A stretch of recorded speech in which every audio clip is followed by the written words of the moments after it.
Mr. Scott, first question that I have for you is, will the defendant testify?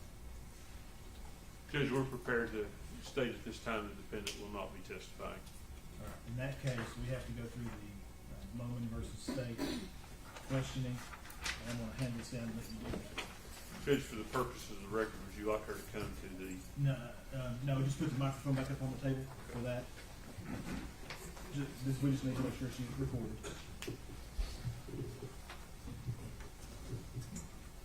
Ms. Boswell, raise your right hand.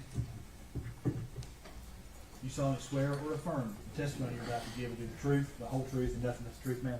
Yes, sir. Go ahead, Mr. Scott. Megan, I want to ask you some questions about my representation of you and explaining to you your right to testify. Okay. I've been representing you for a couple of years now. We've met and discussed your case. You need to answer out loud. Yes. Okay. And part of that, I've talked to you about you have the right to testify, is that right? Yes. And if the jury can't hold it against you if you don't testify, you understand that? Yes. Do you understand you have a right not to testify? Yes. Okay. And if you decided you wanted to testify, I couldn't stop you from that. Judge Goodwin couldn't stop you. Mr. Harper couldn't. That's solely your decision. You understand that? Yes. And after consulting with me and looking at the evidence and hearing the proof here in court, have you made a decision as to whether or not you want to testify? Yes, I have. Do you want to testify? No. I think I covered it, Judge. Approach. Yeah.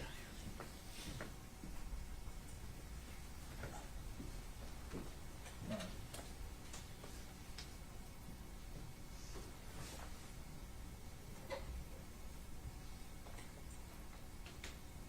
Will you have other proof? No. No? I know it seems like a calisthenics exercise, but we need to bring the jury in. I need to ask you that question in front of the jury, and then you can rest. And then I gotta send the jury out so we can finalize the charge and give the parties time, because what we'll do, as soon as the proof closes, we'll take a break, and it'll be an extended break. We'll take a break so that I can get the charge finalized, and then what I do is I will make a notebook for each juror so that they can read and follow along as I read the charge to them. It's been my experience, especially after lunch, that fewer of them nod off if they're reading with me. Plus, it gives them the charge when they go back in to deliberate. Each one of them has a copy of the charge so they can actually look at it and refer to it. And that also will give you time, because what I'll do is once the charge is done and I get the notebooks ready, we'll bring them back and I will read the charge to the jury up until almost the end. And then I will have you argue your case, and then I will finalize it and send it out to you. That's the Yes, sir. process going forward. And during this extended break, it will give you all time to go through your notes, go through the exhibits, organize your thoughts for closing argument. Okay? So we need to bring the jury.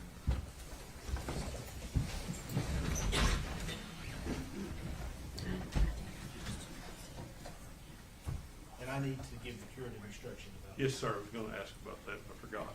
I did too.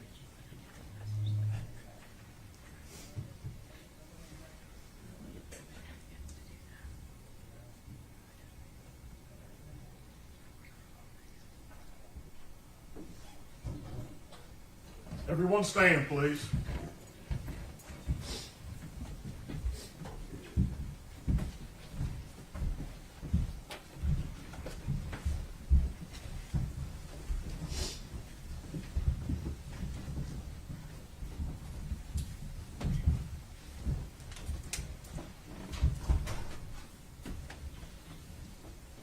You may be seated. Thank you. All right. Okay, ladies and gentlemen, one thing I omitted to do a moment ago. Yesterday, during Dr. Malushnik, Did I say that right? Yes, sir. At the very end of her testimony, she answered a question and then gave what I'm going to call a parting shot, that the answer was no, and that the baby would have to have been murdered some other way. Y'all remember that? Yes, sir. I'm going to instruct you that that last phrase, you're not to consider. That is outside of her expertise. Okay? It's a legal term, not a medical term. Does everybody understand that? Everybody puts that murder in some other way out of their mind and not consider it. If you can, raise your right hand. Let the record reflect that all the jurors have raised their right hand. Now, Mr. Scott, the state has rested. Will the defense have proof? Defendant rests. All right. Ladies and gentlemen, where we are now is the proof is closed, but it is not time for you to begin deliberating or talking about the case. We're going to have to take an extended break because I've got to prepare and finalize the jury charge. And then I'm going to make a notebook for each of you with the charge in it so you can follow along, and you'll have that for your reference while you deliver. Okay? This will also, what will happen is it'll probably take 45 minutes to an hour. I'll get all the notebooks made. We'll give the lawyers time to organize their thoughts for closing. When we come back, I will hand out the notebooks and I will read you the charge, which will be painful, and I apologize for that, but it's just, that's the way it is. And then we'll go straight into argument, okay? So, I apologize for the length of the break, but just bear with me. It's necessary, okay? You'll go with the officer. All right. In the criminal court for Sullivan County, Tennessee, at Blumble, State of Tennessee versus Megan Boswell, defendant, case number S72869, date February 3rd through 12, 2025. Count 1, first degree premeditated murder. Count 2, first degree murder in the perpetration of a felony. Count 3, first degree murder in the perpetration of a felony. Count 4, aggravated child abuse. Count 5, aggravated child neglect. Count 6, tampering with evidence. Count 7 through 17, false report. Count 19, abuse of a corpse. Count 20, failure to report a death under suspicious, unusual, or unnatural circumstances. Jury instructions. Members of the jury. Count 1 of the presentment charges the defendant Megan Boswell with the offense of premeditated first-degree murder. This offense embraces the lesser-included offenses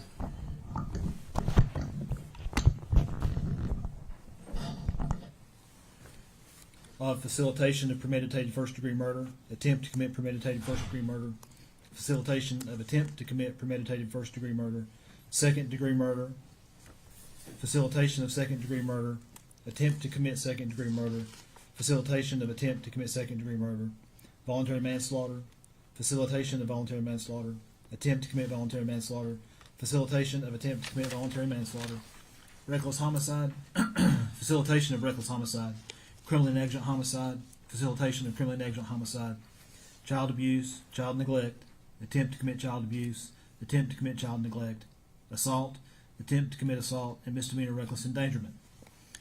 Count 2 of the presentment charges the defendant Megan Boswell with the offense of first-degree murder in the perpetration of a felony. This offense embraces the lesser-included offenses of facilitation of first-degree murder in the perpetration of a felony, attempt to commit first-degree murder in the perpetration of a felony, facilitation of attempt to commit first-degree murder in the perpetration of a felony, second-degree murder, facilitation of second-degree murder, attempt to commit second-degree murder, facilitation of attempt to commit second-degree murder, voluntary manslaughter, facilitation of voluntary manslaughter, attempt to commit voluntary manslaughter, facilitation of attempt to commit voluntary manslaughter, reckless homicide, facilitation of reckless homicide, criminally negligent homicide, facilitation of criminally negligent homicide, child abuse, attempt to commit child abuse, assault, attempt to commit assault, and misdemeanor reckless endangerment. Count 3 of the presentment charges the defendant Megan Boswell with the offense of first-degree murder in the perpetration of a felony. This offense embraces the lesser-included offense of facilitation of first-degree murder in the perpetration of a felony, attempt to commit first-degree murder in the perpetration of a felony, facilitation of attempt to commit first-degree murder in the perpetration of a felony, second-degree murder, facilitation of second-degree murder, attempt to commit second-degree murder, facilitation of attempt to commit second-degree murder, voluntary manslaughter, facilitation of voluntary manslaughter, attempt to commit voluntary manslaughter, facilitation of attempt to commit voluntary manslaughter, reckless homicide, facilitation of reckless homicide, criminally negligent homicide, facilitation of criminally negligent homicide, child neglect, attempt to commit child neglect, assault, attempt to commit assault, and misdemeanor reckless endangerment. Count 4 of the presentment charges the defendant, Megan Boswell, with the offense of aggravated child abuse.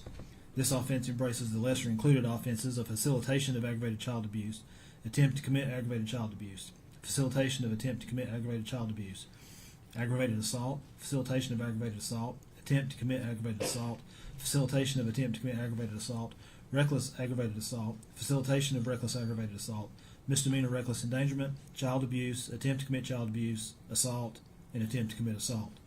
Count 5 of the presentment charges the defendant, Megan Boswell, with the offense of aggravated child neglect.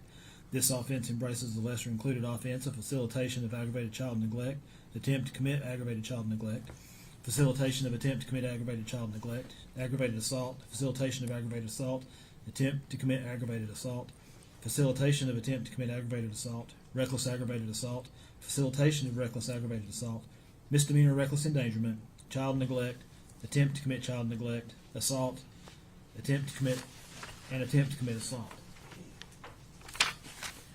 Count 6 of the presentment charges the defendant, Megan Boswell, with the offense of tampering with evidence.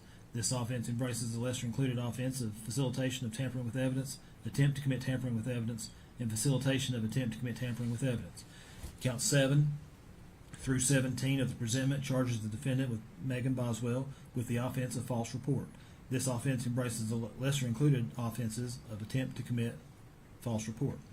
Count 19 of the presentment charges the defendant, Megan Boswell, with the abuse of a corpse. This offense embraces the lesser included offense of facilitation of abuse of a corpse and attempt to commit abuse of a corpse.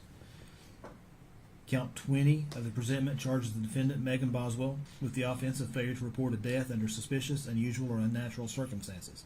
This offense embraces the lesser included offense of attempt to commit failure to report a death under suspicious, unusual, or unnatural circumstances. The presentment in this case is the formal written accusation charging the defendant with these charges. It is not evidence against the defendant and does not create any inference of guilt. To this presentment and each offense charged and included therein, the defendant has entered a plea of not guilty. The evidence in this case has been completed, and final arguments will take place momentarily. Now it is my duty to instruct you as to the law. The law applicable to this case is stated in these instructions, and it is your duty to carefully consider all of them. The order in which these instructions are given is no indication of their relative importance. You should not single out any one or more of them to the exclusion of another or others, but should consider each one in light of and in harmony with the others. At times during the trial, I have ruled upon the admissibility of evidence. You must not concern yourself with these rulings. Neither by such rulings, these instructions, nor any other remarks that I have made, do I mean to indicate any opinion as to the facts or as to what your verdict should be. Statements, arguments, and remarks of counsel are intended to help you in understanding the evidence and applying the law, but they are not evidence. If any statements were made that you believe are not supported by the evidence, you should disregard them. As to any question to which an objection was sustained, you must not speculate as to what the answer might have been or as to the reason for the objection, and you must assume the answer would be of no value to you in your deliberations. You must not consider for any purpose any offer of evidence that was rejected or any evidence that was stricken out by the court, such matters to be treated as though you had never known it. You must never speculate to be true any insinuation suggested by a question asked of a witness. The question is not evidence and may be considered only as it supplies meaning to the answer. Whenever the singular of a word is used in these instructions, it may be taken equally to mean the plural unless clearly inapplicable. Whenever the word he is used in these instructions, you may consider it as applying equally to a woman. The law presumes that the defendant is innocent of the charge against her. This presumption remains with the defendant throughout every stage of the trial, and it is not overcome unless, from all the evidence in the case, you are convinced beyond a reasonable doubt that the defendant is guilty. The state has the burden of proving the guilt of the defendant beyond a reasonable doubt, and this burden never shifts but remains on the state throughout the trial of the case. The defendant is not required to prove her innocence. Reasonable doubt is that doubt engendered by an investigation of all the proof in the case and an inability after such investigation to let the mind rest easily as to the certainty of guilt. A conviction cannot be based on conjecture, suspicion, or a mere belief that the defendant is guilty of the crime charged. Reasonable doubt is a high burden, but it does not mean proof to an absolute certainty. Absolute certainty of guilt is not demanded by the law to convict of any criminal charge, but moral certainty is required, and this certainty is required as to every element of the offense. Reasonable doubt does not mean a captious, possible, or imaginary doubt. A reasonable doubt is not a whim, it is not speculation or suspicion. It is not an excuse to avoid the performance of an unpleasant duty, and it is not sympathy. A reasonable doubt is a doubt based upon reason and common sense after careful and impartial consideration of all the evidence in this case. The state must have proved beyond a reasonable doubt all the elements of the crime charged, that the crime, if in fact committed, was committed by the defendant before the finding and returning of the presentment in this case. The date of the offense is not an essential element of any of the offenses charged in the presentment or any lesser included offense. The state is not required to prove beyond a reasonable doubt a specific date upon which any of the alleged offenses occurred. The state is only required to prove beyond a reasonable doubt that the alleged offenses occurred before the finding and returning of the presentment in this case. The burden is upon the state to prove by preponderance of the evidence that this offense was committed in Sullivan County, Tennessee. Proof by preponderance of the evidence means that the greater weight of the evidence must be in support of the state's contention. Venue of the offense lies in the county where the offense was commenced or consummated. If you find that the state has failed to prove by preponderance of the evidence that this offense was committed or consummated in Sullivan County, Tennessee, then you must return a verdict of not guilty. If you have read or heard anything about the case other than in open court, you should disregard what you read or heard and base your verdict only upon the law and evidence presented under the direction of the court. You are the exclusive judges of the facts in this case. Also, you are the exclusive judges of the law under the direction of the court. You should apply the law to the facts in deciding this case. You should consider all the evidence in light of your own observations and experience in life. You are the exclusive judge of the credibility of the witnesses and the weight to be given to their testimony. If there are conflicts in the testimony of the different witnesses, you must reconcile them if you can, without hastily or rashly concluding that any witness has sworn falsely, for the law presumes that all witnesses are truthful. In forming your opinion as to the credibility of a witness, you may look to the proof of, if any, of his or her general character, the evidence, if any, of the witness's reputation for truth and veracity, the intelligence and respectability of the witness, his or her interest or lack of interest in the outcome of the trial, his or her feelings, his or her apparent fairness or bias, his or her means of knowledge, the reasonableness of his or her statements, his or her appearance and demeanor while testifying, his or her contradictory statements as to material matters, if any, are shown, and all the evidence in the case tending to corroborate or to contradict him or her. A witness may be impeached by proving that he or she has made some material statements out of court which are at variance to his or her evidence on the witness stand. However, proof of such prior inconsistent statements may be considered by you only for the purpose of testing the witness's credibility and not as substantive evidence of the truth of the matter asserted in such out-of-court statements. Further, a witness may be impeached by careful cross-examination involving the witness in contradictory, unreasonable, and improbable statements. However, immaterial discrepancies or differences in the statements of witnesses do not affect their credibility unless it should plainly appear that some witness has willfully testified falsely. When a witness is thus impeached, the jury has the right to disregard his or her evidence and treat it as untrue, except where it is corroborated by other credible testimony or by the facts and circumstances proved in the trial. Your decision on the facts of this case should not be determined by the number of witnesses testifying for or against a party. You should consider all of the facts and circumstances in evidence to determine which of the witnesses you choose to believe or not to believe. The defendant has the right to remain silent, that is, the right not to testify. You shall not consider such silence as evidence of guilt, and you can draw no inferences of guilt from such silence or decision not to testify. You are reminded that the state has the burden to prove guilt of any offense beyond a reasonable doubt. Evidence has been introduced in this trial of a statement or statements by the defendant made outside the trial alleged to show an admission against interest. An admission against interest is a statement by the defendant which acknowledges the existence or truth of some fact necessary to be proven to establish the guilt of the defendant, or which tends to show guilt of the defendant, or is evidence of some material fact but not amounting to a confession. While this evidence has been received, it remains your duty to decide if in fact such statement was ever made. If you believe a statement was not made by the defendant, you should not consider it. If you decide the statement was made by the defendant, you must judge the truth of the facts stated. In so determining, consider the circumstances under which the statement was made. Also, consider whether any of the other evidence before you tends to contradict the statement in whole or in part. You must not, however, arbitrarily disregard any part of any statement, but rather should consider all of any statement you believe was made and is true. You are the sole judge of what weight should be given such statement. If you decide a statement was made, you should consider it with all the other evidence in the case in determining the defendant's guilt or innocence. Expert witness. During the trial, you heard the expert testimony of Dr. Matrina Schmidt, who was described to us as an expert in the field of forensic pathology, Dr. Darinka Malushnik-Polchan, who was described to us as an expert in the field of forensic pathology, Paul Durant, who was described to us as an expert in the field of forensic analysis of digital devices, Marla Gray, who was described as an expert in the field of serology and DNA analysis, and David Hoover, who was described to us as an expert in the field of latent fingerprint identification. The rules of evidence provide that if scientific, technical, or other specialized knowledge might assist the jury in understanding the evidence or in determining a fact in issue, a witness qualified as an expert by reason of special knowledge, skill, or experience may testify and state their opinions concerning such matters and give reasons for their testimony. Merely because an expert witness has expressed an opinion does not mean, however, that you are bound to accept this opinion. The same as with any other witness, it is up to you to decide whether you believe this testimony and choose to rely upon it. Part of that decision will depend on your judgment about whether the witness's background or training and experience is sufficient for the witness to give the expert opinion that you heard. You must also decide whether the witness's opinions were based on sound reason, judgment, and information. You are to give the testimony of an expert witness such weight and value as you think it deserves, along with all the other evidence in the case. Evidence. You may have heard two types of evidence in this case. One type of evidence is called direct evidence, and the other type is called circumstantial evidence. Direct evidence is those parts of the testimony admitted in court which referred to what happened and was testified to by witnesses who saw or heard or otherwise sensed what happened firsthand. If witnesses testified about what they themselves saw or heard or otherwise sensed, they presented direct evidence. Circumstantial evidence is all the testimony and exhibits which give you clues about what happened in an indirect way. It consists of all the evidence which is not direct evidence. Do not assume that direct evidence is always better than circumstantial evidence. According to our laws, direct evidence is not necessarily better than circumstantial evidence. Either type of evidence can prove a fact if it is convincing enough.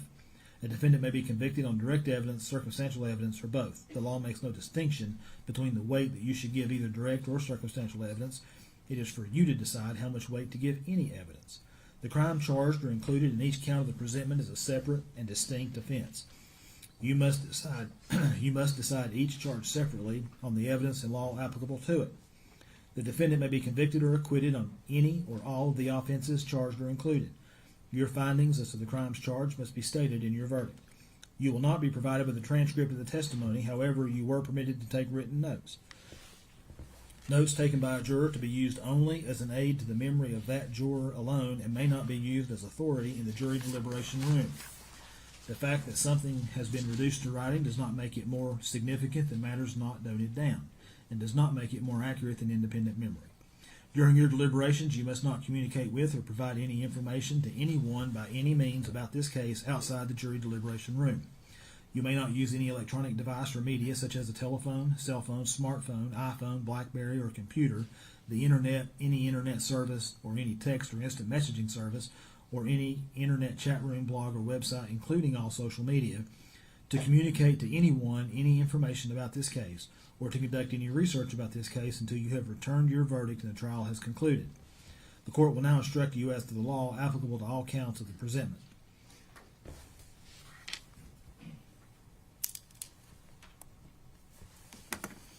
Count 1, premeditated first-degree murder. Any person who commits the offense of premeditated first-degree murder is guilty of a crime.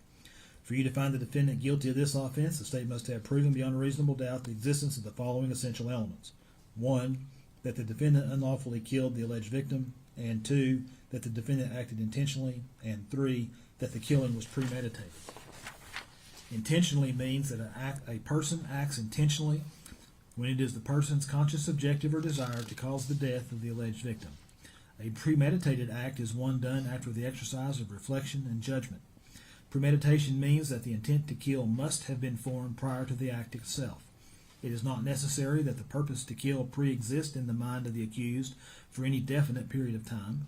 The mental state of the accused at the time she allegedly decided to kill must be carefully considered to determine whether the accused was sufficiently free from excitement and passion as to be capable of premeditation. If the design to kill was formed with premeditation, it is immaterial that the accused may have been in a state of passion or excitement when the design was carried into effect.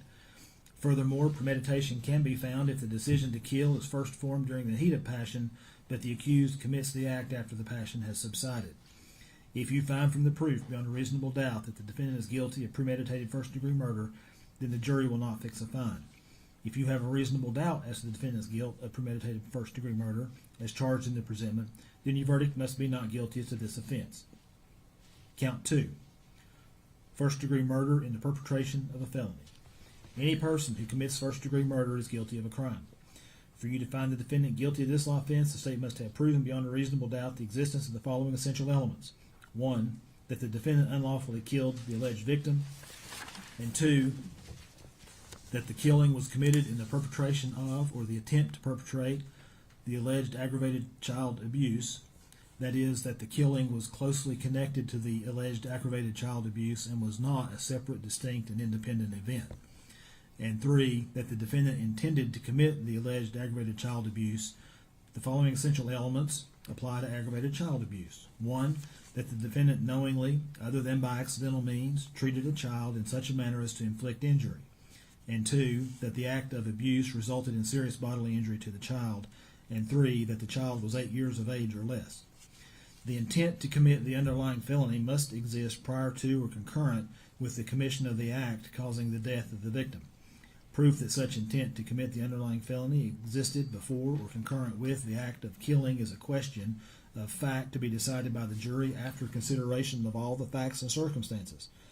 Consideration of such factors as time, place, and causation is helpful in determining whether a killing was committed in the perpetration of the alleged aggravated child abuse.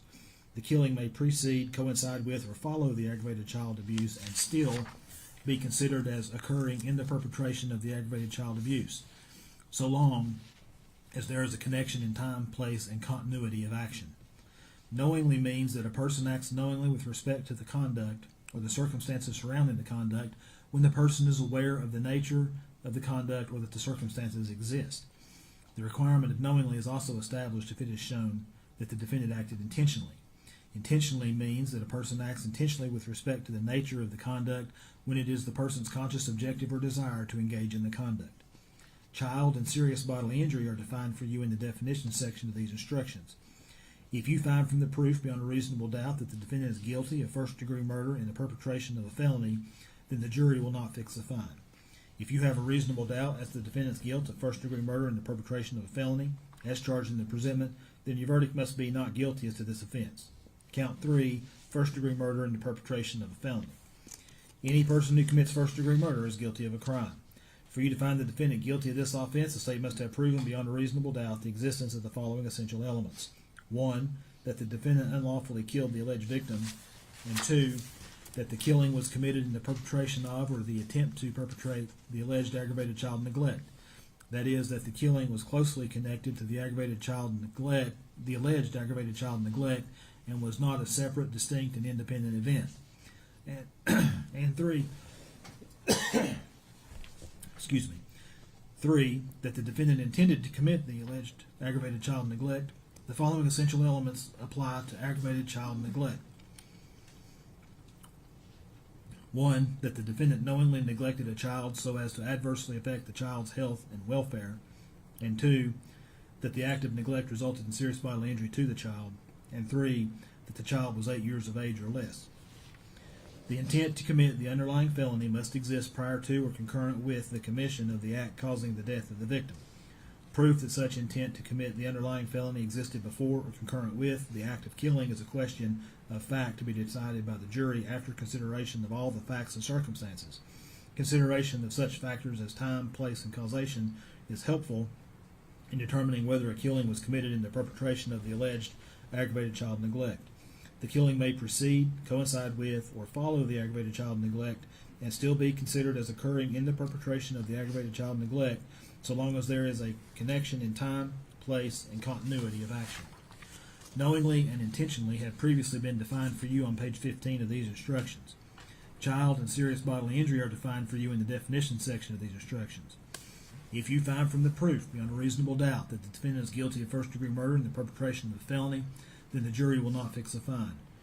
If you have a reasonable doubt as to the defendant's guilt of first-degree murder in the perpetration of a felony and was charged in the presentment, then your verdict must be not guilty as to this offense. Lesser included offense counts 1, 2, and 3, second-degree murder. Any person who commits second-degree murder is guilty of a crime. For you to find the defendant guilty of this offense, the state must have proven beyond a reasonable doubt the existence of the following essential elements. 1, that the defendant unlawfully killed the alleged victim, and 2, that the defendant acted knowingly. Knowingly means that a person acts with an awareness that his or her conduct is reasonably certain to cause the death of the alleged victim. The requirement of knowingly is also established if it is shown that the defendant acted intentionally. Intentionally has been previously defined for you on page 13 of these instructions.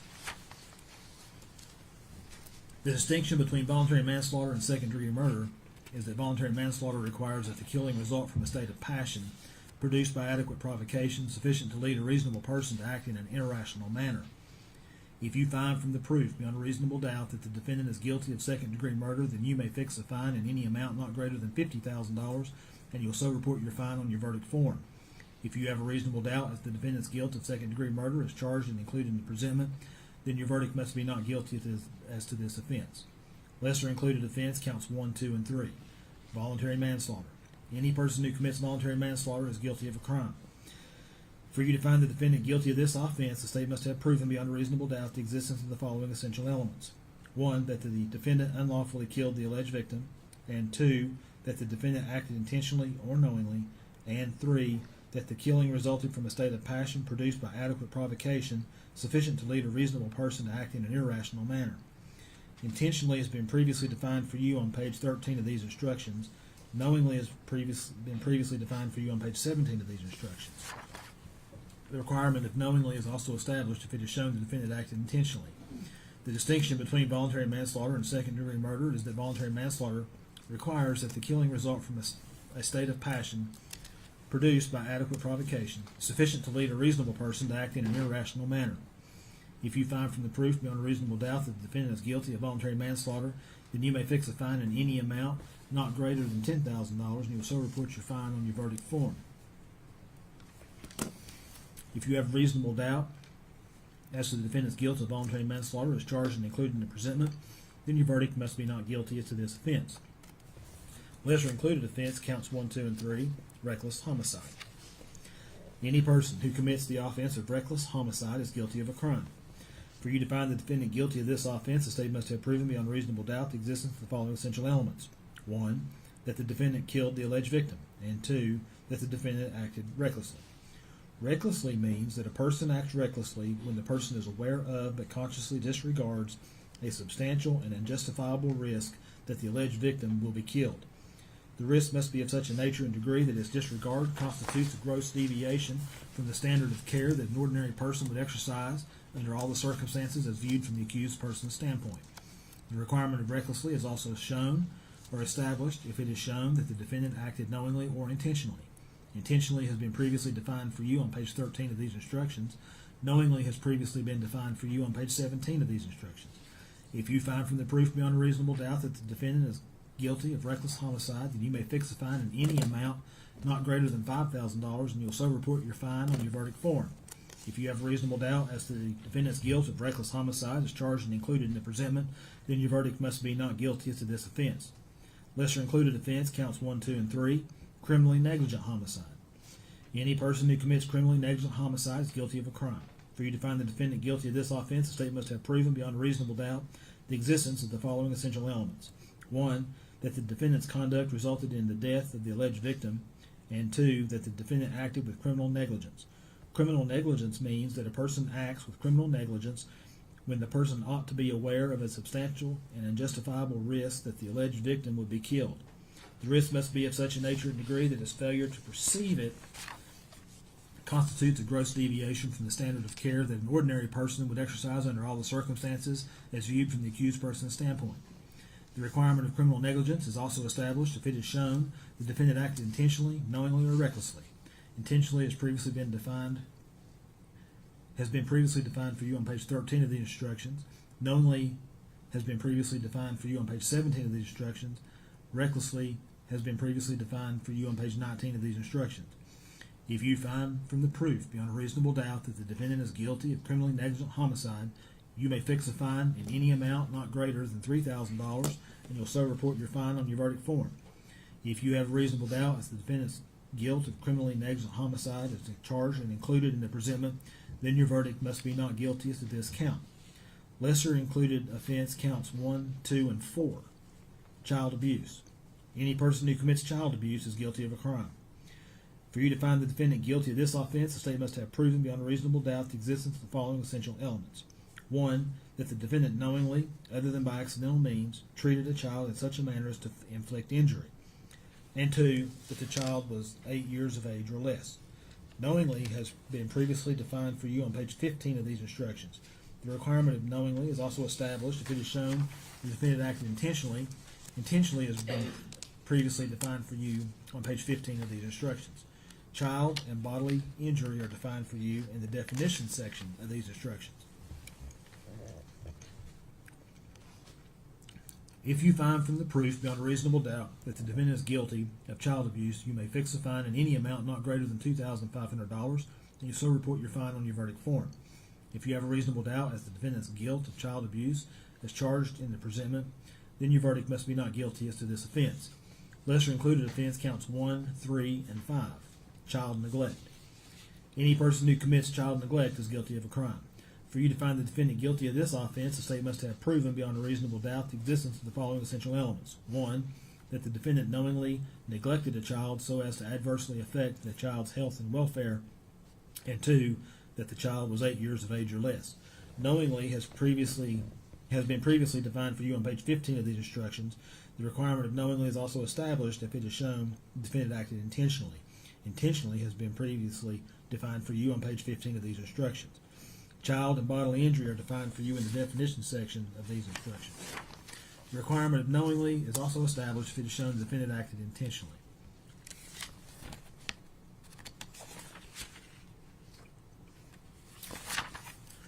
If you find from the proof beyond a reasonable doubt that the defendant is guilty of child neglect, then you may fix a fine in any amount not greater than $2,500, and you'll so report your fine on your verdict form.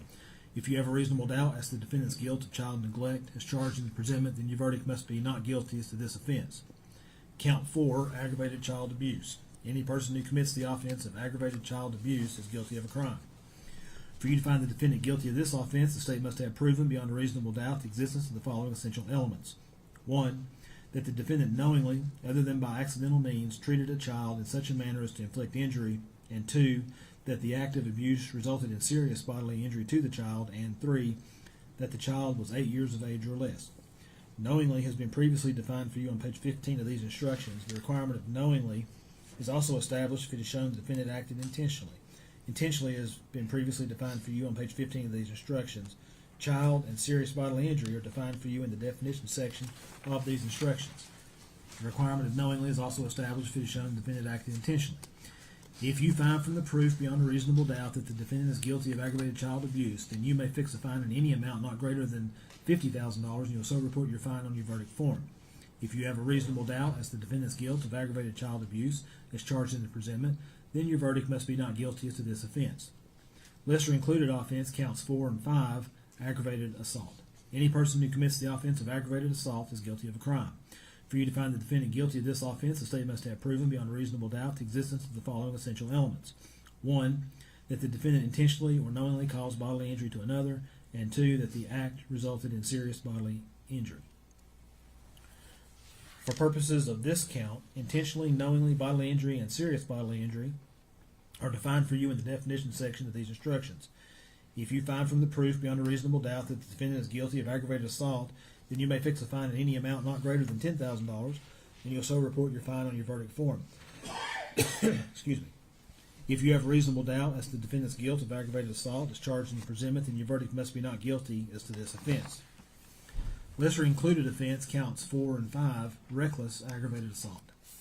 Any person who commits the offense of reckless aggravated assault is guilty of a crime.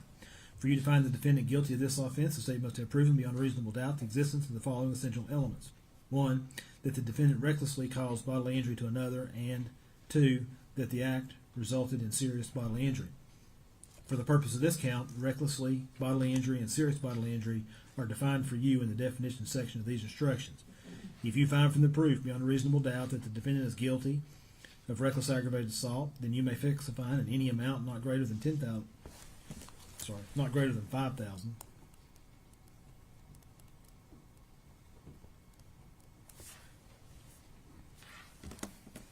And you'll so report your fine on your verdict form. If you have a reasonable doubt as to the defendant's guilt of reckless aggravated assault as charged in the presentment, then your verdict must be not guilty as to this offense.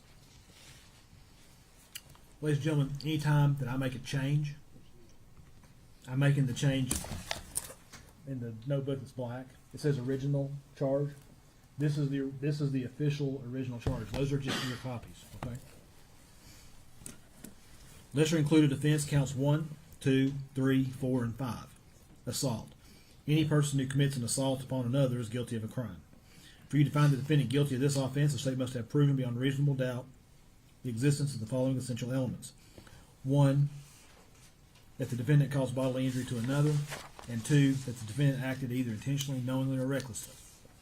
For purposes of this count, intentionally, knowingly, recklessly, and bodily injury are defined for you in the definition section of these instructions. If you find from the proof beyond a reasonable doubt that the defendant is guilty of assault, then you may fix a fine in any amount not greater than $2,500, and you'll so report your fine on your verdict form. If you have a reasonable doubt as to the defendant's guilt of assault as charged in the presentment, then your verdict must be not guilty as to this offense. Lesser included offense counts 1, 2, 3, 4, and 5. Misdemeanor reckless endangerment. Any person who commits the offense of misdemeanor reckless endangerment is guilty of a crime. For you to find the defendant guilty of this offense, the state must have proven beyond a reasonable doubt the existence of the following essential elements. 1, that the defendant engaged in conduct which placed or might have placed another person in imminent danger of death or serious bodily injury, and 2, that the defendant acted recklessly. For the threat of death or serious bodily injury to be imminent, the person must be placed in a reasonable probability of danger as opposed to a mere possibility of danger. Before you can convict the defendant, the state must show beyond reasonable doubt that a person or class of persons was in the zone of danger. The zone of danger is that area in which a reasonable probability exists that the defendant's conduct would place others in imminent danger of death or serious bodily injury. For purposes of this count, recklessly, intentionally, knowingly, and serious bodily injury are defined for you in the definition section of these instructions. The requirement of recklessly is also established if it is shown the defendant acted intentionally or knowingly. If you find from the proof beyond a reasonable doubt that the defendant is guilty of misdemeanor reckless endangerment, then you may fix a fine in any amount not greater than $2,500, and you'll so report your fine on your verdict form. If you have a reasonable doubt as to the defendant's guilt of misdemeanor reckless endangerment as charged in the presentment, then your verdict must be not guilty as to this offense. Count 5, aggravated child neglect. Any person who commits the offense of aggravated child neglect is guilty of a crime. For you to find the defendant guilty of this offense, the state must have proven beyond a reasonable doubt the existence of the following essential elements. 1, that the defendant knowingly neglected a child so as to adversely affect the child's health and welfare, and 2, that the act of neglect resulted in serious bodily injury to the child, and 3, that the child was 8 years of age or less. Knowingly has been previously defined for you on page 15 of these instructions. The requirement of knowingly is also established if it is shown the defendant acted intentionally. Intentionally has been previously defined for you on page 15 of these instructions. Adversely affect the child's health and welfare, child, and serious bodily injury are defined for you in the definition section of these instructions. If you find from the proof beyond a reasonable doubt that the defendant is guilty of aggravated child abuse, then you may fix a fine in any amount not greater than $50,000, and you'll so report your fine on your verdict form. That should say neglect.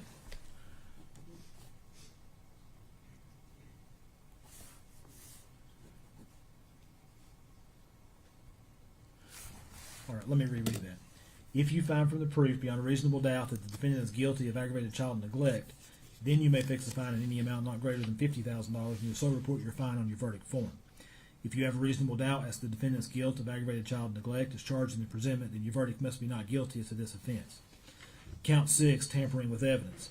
Any person who commits the offense of tampering with evidence is guilty of a crime. For you to find the defendant guilty of this offense, the state must have proven beyond a reasonable doubt the existence of the following essential elements. 1, that the defendant knew an investigation was in progress, and 2, that the defendant concealed a thing with the intent to impair its availability as evidence in the investigation. For purposes of this count, new, conceal, destroy, and bodily injury are defined for you in the definition section of these instructions.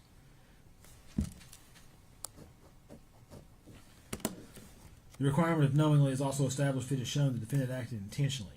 If you find from the proof beyond reasonable doubt that the defendant is guilty of tampering with evidence, then you may fix a fine in any amount not greater than $10,000, and you'll so report your fine on your verdict form. If you have a reasonable doubt as to the defendant's guilt of tampering with evidence as charged in the presentment, then your verdict must be not guilty as to this offense. Count 7 through 17, false report. Any person who makes a false statement to law enforcement officer is guilty of a crime. For you to find the defendant guilty of this offense, the state must have proven beyond a reasonable doubt the existence of the following essential elements. 1, that the statement was made by the defendant. 2, that the statement was made in response to a legitimate inquiry by a law enforcement officer. And 3, that the statement would concern a material fact about an incident within the officer's concern. And 4, that the defendant knew such statement was false. And 5, that the statement was made by the defendant with the intent to obstruct or hinder the officer from preventing an incident from continuing to occur.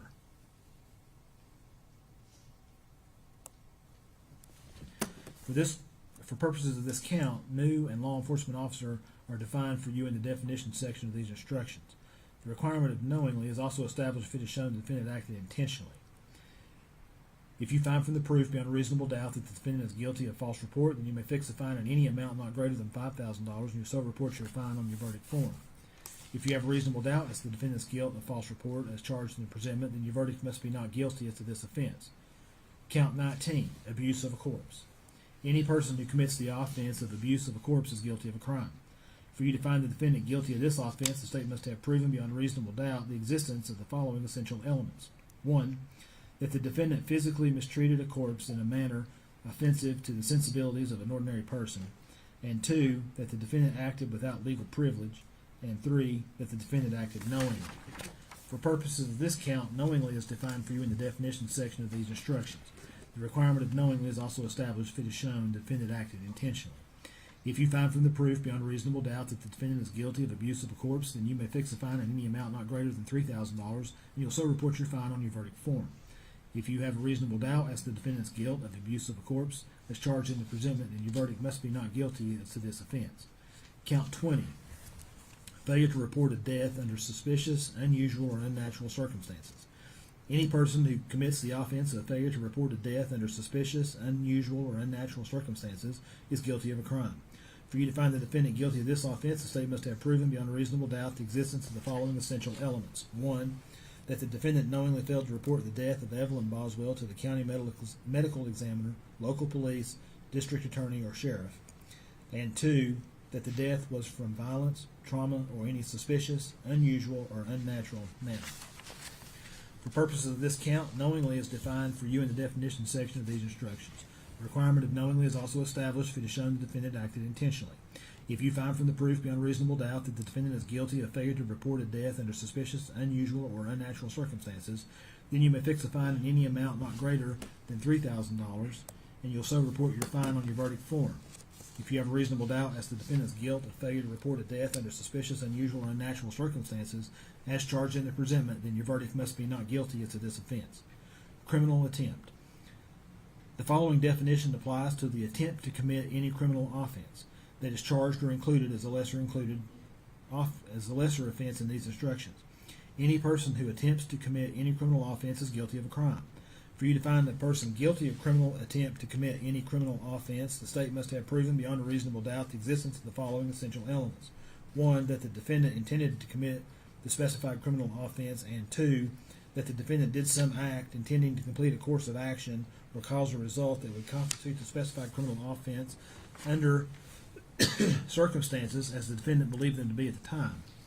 And his actions constitute a substantial step toward the commission of the specified criminal offense. The defendant's actions do not constitute a substantial step unless the defendant's entire course of action clearly shows his intent to commit the specified criminal offense. The essential elements necessary to constitute each specified criminal offense are set out in these instructions. The definition of attempt to commit a criminal offense and the fine associated with each attempt to commit a criminal offense is as follows. Count 1. Attempt to commit premeditated first-degree murder, maximum fine $50,000. Attempt to commit second-degree murder, maximum fine $50,000. Attempt to commit voluntary manslaughter, maximum fine $50,000. Attempt to commit child abuse, maximum fine $50. Attempt to commit child neglect, maximum fine attempt to commit child abuse, maximum fine $500. Attempt to commit child neglect, maximum fine $500. Attempt to commit assault, maximum fine $500. Count 2. Attempt to commit first-degree murder in the perpetration of a felony, maximum fine $50,000. Attempt to commit second-degree murder, maximum fine $25,000. Attempt to commit voluntary manslaughter, maximum fine $5,000. Attempt to commit child abuse, maximum fine $500. Attempt to commit assault, maximum fine $500. Count 3. Attempt to commit first-degree murder in the perpetration of a felony, maximum fine $50,000. Attempt to commit second-degree murder, maximum fine $25,000. Attempt to commit voluntary manslaughter, maximum fine $5,000. Attempt to commit child neglect, maximum fine $500. Attempt to commit assault, maximum fine $500. Count 4. Attempt to commit aggravated child abuse, maximum fine $25,000. Attempt to commit aggravated assault, maximum fine $5,000. Attempt to commit assault, maximum fine $500. Attempt to commit child abuse, maximum fine $500. Count 5. Attempt to commit aggravated child neglect, maximum fine $25,000. Attempt to commit aggravated assault, maximum fine $5,000. Attempt to commit assault, maximum fine $500. Attempt to commit child neglect, maximum fine $500. Count 6. Attempt to commit tampering with evidence, maximum fine $5,000. Counts 7, 8, 9, 10, 11, 12, 13, 14, 15, 16, and 17. Attempt to commit false report, maximum fine $5,000. Count 19. Attempt to commit abuse of corpse, maximum fine $2,500. Count 20. Attempt to commit failure to report death under suspicious, unusual, or unnatural circumstances, maximum fine $2,500. Facilitation of a felony. The following definition applies to any offense of facilitation that is charged or included as a lesser offense in these instructions. Any person who commits the offense of facilitation of a felony is guilty of a crime. For you to find the defendant guilty of facilitation of any offense, the state must have proven beyond a reasonable doubt the existence of the following essential elements. 1. That the defendant knew that another person intended to commit the specified offense, but did not have the intent to promote or assist the commission of the offense or to benefit in the proceeds or results of the offense. And 2. That the defendant furnished substantial assistance to that person in the commission of the specified criminal offense. And 3. That the defendant furnished such assistance knowingly. The essential elements necessary to constitute the specified criminal offense are set out in these instructions. The definition of facilitation of an offense and the fine associated with each facilitation offense is as follows. Count 1. Facilitation of first-degree murder, maximum fine $50,000. Facilitation of attempt to commit first-degree murder, maximum fine $25,000. Facilitation of second-degree murder, maximum fine $25,000. Facilitation of attempt to commit second-degree murder, maximum fine $10,000. Facilitation of voluntary manslaughter, maximum fine $5,000. Facilitation of attempt to commit voluntary manslaughter, maximum fine $3,000. Facilitation of reckless homicide, maximum fine $3,000. Facilitation of criminally negligent homicide, maximum fine $2,500. Count 2. Facilitation of first-degree murder in the perpetration of a felony, maximum fine $50,000. Facilitation of attempt to commit first-degree murder in the perpetration of a felony, maximum fine $25,000. Facilitation of second-degree murder, maximum fine $25,000. Facilitation of attempt to commit second-degree murder, maximum fine $10,000. Facilitation of voluntary manslaughter, maximum fine $5,000. Facilitation of attempt to commit voluntary manslaughter, maximum fine $3,000. Facilitation of reckless homicide, maximum fine $3,000. Facilitation of criminally negligent homicide, maximum fine $2,500. Count 3. Facilitation of first-degree murder in the perpetration of a felony, maximum fine $50,000. Facilitation of attempt to commit first-degree murder in the perpetration of a felony, maximum fine $25,000. Facilitation of second-degree murder, maximum fine $25,000. Facilitation of attempt to commit second-degree murder, maximum fine $10,000. Facilitation of voluntary manslaughter, maximum fine $5,000. Facilitation of attempt to commit voluntary manslaughter, maximum fine $3,000. Facilitation of reckless homicide, maximum fine $3,000. Facilitation of criminally negligent homicide, maximum fine $2,500. Count 4, facilitation of aggravated child abuse, maximum fine $5,000. Facilitation of attempt to commit aggravated child abuse, maximum fine $3,000. Facilitation of aggravated assault, maximum fine $5,000. Facilitation of attempt to commit aggravated assault, maximum fine $3,000. Facilitation of reckless aggravated assault, maximum fine $3,000. Count 5, facilitation of aggravated child neglect, maximum fine $5,000. Facilitation of attempt to commit aggravated child neglect, maximum fine $3,000. Facilitation of aggravated assault, maximum fine $5,000. Facilitation of attempt to commit aggravated assault, maximum fine $3,000. Facilitation of reckless aggravated assault, maximum fine $3,000. Count 6, facilitation of tampering with evidence, maximum fine $5,000. Facilitation of attempt to commit tampering with evidence, maximum fine $3,000. Count 19, facilitation of abuse of a corpse, maximum fine $2,500. Criminal responsibility for conduct of another. A defendant is criminally responsible as a party to the offense charged and included if the offense was committed by the defendant's own conduct, by the conduct of another for which the defendant is criminally responsible, or by both. Each party to the offense may be charged with the commission of the offense. The defendant is criminally responsible for an offense committed by the conduct of another if, acting with the intent to promote or assist the commission of the offense or to benefit in the proceeds or result of the offense, the defendant solicits, directs, aids, or attempts to aid another person to commit the offense. Under the theory of criminal responsibility, an individual's presence and companionship with the perpetrator of an offense before and after commission of an offense are circumstances from which his or her participation in the crime may be inferred. No particular act need be shown, and the defendant need not have taken a physical part in the crime in order to be held criminally responsible. However, a defendant's mere presence during the commission of a crime is not enough to convict based on the theory of criminal responsibility for the conduct of another. The jury is not required to make this inference. It is the exclusive province of the jury to determine whether the facts and circumstances shown by all the evidence in the case warrant the inference which the law permits the jury to draw. The inference may be rebutted by direct or circumstantial evidence or both, whether it exists in the evidence of the state or the evidence of the defendant. Before you can find the defendant guilty of being criminally responsible for an offense committed by the conduct of another, you must find that all the essential elements of the offense have been proven by the state beyond a reasonable doubt. Definitions. Intentionally or intent means a person acts intentionally with respect to the nature of the conduct or a result of the conduct when it is the person's conscious objective or desire to engage in the conduct or cause the result. Knowingly or knew means that a person acts knowingly with respect to the conduct or to the circumstances surrounding the conduct when the person is aware of the nature of the conduct or the circumstances exist. A person acts knowingly with respect to the result of the person's conduct when the person is aware that the conduct is reasonably certain to cause the result. The requirement of knowingly is also established if it is shown the defendant acted intentionally.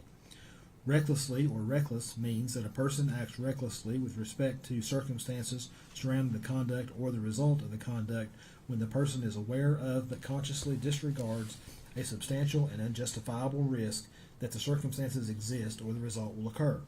The risk must be of such a nature and degree that its disregard constitutes a gross deviation from the standard of care that an ordinary person would exercise under all the circumstances as viewed from the accused person's standpoint. The requirement of recklessly is also established if it is shown the defendant acted intentionally or knowingly. Adversely affect the child's health and welfare may include, but not limited to, the natural effects of starvation and dehydration. Bodily injury includes a cut, abrasion, bruise, burn, or disfigurement, or any physical pain or temporary illness or impairment of the function of a bodily member, organ, or mental faculty. Child means a person under 18 years of age. Serious bodily injury means bodily injury that involves a substantial risk of death, protracted unconsciousness, extreme physical pain, protracted or obvious disfigurement, or protracted loss or substantial impairment of a function of a bodily member, organ, or mental faculty, or a broken bone of a child who is 12 years of age or less. Cause of death. Before a defendant can be convicted of any degree of homicide, the state must have proven beyond a reasonable doubt that the death of the deceased was proximately caused by the criminal conduct of the defendant. The proximate cause of death is that cause which, in natural and continuous sequence, unbroken by any independent intervening cause, produces the death and without which the death would not have occurred. The defendant's conduct need not be the sole or immediate cause of death. The acts or omissions of two or more persons may work concurrently to proximately cause the death, and in such case, each of the participating acts or omissions is regarded as a proximate cause. It is not a defense that the negligent conduct of the deceased may have also been a proximate cause of the death. However, it is a defense to homicide if the proof shows the death was caused by an independent intervening act or omission of the deceased or another, which the defendant, in the exercise of ordinary care, could not reasonably have anticipated as likely to happen. However, if in the course of ordinary care the defendant should reasonably have anticipated the intervening cause, that cause does not supersede the defendant's original conduct, and the defendant's conduct is considered the proximate cause of death. It is not necessary that the sequence of events or the particular injury be foreseeable. It is only necessary that the death fall within a general field of danger which the defendant should have reasonably anticipated. If you find that the defendant's act, if any, did not unlawfully cause or contribute to the death of the deceased, or if you have reasonable doubt as to this proposition, then you must find her not guilty. Deliberation process. Each count of the presentment is a separate offense, and you must deliberate on each count. When you begin your deliberations on each count of the presentment, you must first deliberate on the indicted or charged offenses. If you unanimously find the defendant guilty of the indicted offense, you may stop your deliberations as to that count of the presentment. You would then begin your deliberations as to the remaining counts of the presentment. If you unanimously find the defendant not guilty of the indicted offense in each count, or you have a reasonable doubt, then you must unanimously find the defendant not guilty of the indicted offense, and next consider the lesser included offenses in each count as set out below and in your verdict form. You must first deliberate on the greater offense as to each count and unanimously reach a verdict as to the greater offense before you move to the next lesser included offense within that particular count. If you unanimously reach a verdict as to the guilt of a defendant as to a greater offense, you may stop your deliberations as to that count. You would then proceed to the remaining counts of the presentment until you have reached a verdict on each count of the presentment. The order in which you are to consider the charges and the lesser included offenses in each count is as follows. Count 1. 1. First degree murder. 2. Facilitation of first degree murder. 3. Attempt to commit first degree murder. 4. Facilitation of attempt to commit first degree murder. 5. Second degree murder. 6. Facilitation of second degree murder. 7. Attempt to commit second degree murder. 8. Facilitation of attempt to commit second degree murder. 9. Voluntary manslaughter. 10. Facilitation of voluntary manslaughter. 11. Attempt to commit voluntary manslaughter. 12. Facilitation of attempt to commit voluntary manslaughter. 13. Reckless homicide. 14. Facilitation of reckless homicide. 15. Criminally negligent homicide. 16. Facilitation of criminally negligent homicide. 17. Child abuse. 18. Child neglect. 19. Attempt to commit child abuse. 20. Attempt to commit child neglect. 21. Assault. 22. Attempt to commit assault. 23. Misdemeanor reckless endangerment. Count 2. 1. First degree murder in the perpetration of a felony. 2. Facilitation of first degree murder in the perpetration of a felony. 3. Attempt to commit first degree murder in the perpetration of a felony. 4. Facilitation of attempt to commit first degree murder in the perpetration of a felony. 5. Second degree murder. 6. Facilitation of second degree murder. 7. Attempt to commit second degree murder. 8. Facilitation of attempt to commit second degree murder. 9. Voluntary manslaughter. 10. Facilitation of voluntary manslaughter. 11. Attempt to commit voluntary manslaughter. 12. Facilitation of attempt to commit voluntary manslaughter. 13. Reckless homicide. 14. Facilitation of reckless homicide. 15. Criminally negligent homicide. 16. Facilitation of criminally negligent homicide. 17. Child abuse. 18. Attempt to commit child abuse. 19. Assault. 20. Attempt to commit assault. 21. Misdemeanor reckless endangerment. Count 3. 1. First degree murder in the perpetration of a felony. 2. Facilitation of first degree murder in the perpetration of a felony. 3. Attempt to commit first degree murder in the perpetration of a felony. 4. Facilitation of attempt to commit first degree murder in the perpetration of a felony. 5. Second degree murder. 6. Facilitation of second degree murder. 7. Attempt to commit second degree murder. 8. Facilitation of attempt to commit second degree murder. 9. Voluntary manslaughter. 10, facilitation of voluntary manslaughter. 11, attempt to commit voluntary manslaughter. 12, facilitation of attempt to commit voluntary manslaughter. 13, reckless homicide. 14, facilitation of reckless homicide. 15, criminally negligent homicide. 16, facilitation of criminally negligent homicide. 17, child neglect. 18, attempt to commit child neglect. 19, assault. 20, attempt to commit assault. 21, misdemeanor reckless endangerment. Count 4, 1, aggravated child abuse. 2, facilitation of aggravated child abuse. 3, attempt to commit aggravated child abuse. 4, facilitation of attempt to commit aggravated child abuse. 5, aggravated assault. 6, facilitation of aggravated assault. 7, attempt to commit aggravated assault. 8, facilitation of attempt to commit aggravated assault. 9, reckless aggravated assault. 10, facilitation of reckless aggravated assault. 11, assault. 12, attempt to commit assault. 13, misdemeanor reckless endangerment. 14, child abuse. 15, attempt to commit child abuse. Count 5, 1, aggravated child neglect. 2, facilitation of aggravated child neglect. 3, attempt to commit aggravated child neglect. 4, facilitation of attempt to commit aggravated child neglect. 5, aggravated assault. 6, facilitation of aggravated assault. 7, attempt to commit aggravated assault. 8, facilitation of attempt to commit aggravated assault. 9, reckless aggravated assault. 10, facilitation of reckless aggravated assault. 11, assault. 12, attempt to commit assault. 13, misdemeanor reckless endangerment. 14, child neglect. 15, attempt to commit child neglect. Count 6, 1, tampering with evidence. 2, facilitation of tampering with evidence. 3, attempt to commit tampering with evidence. 4, facilitation of attempt to commit tampering with evidence.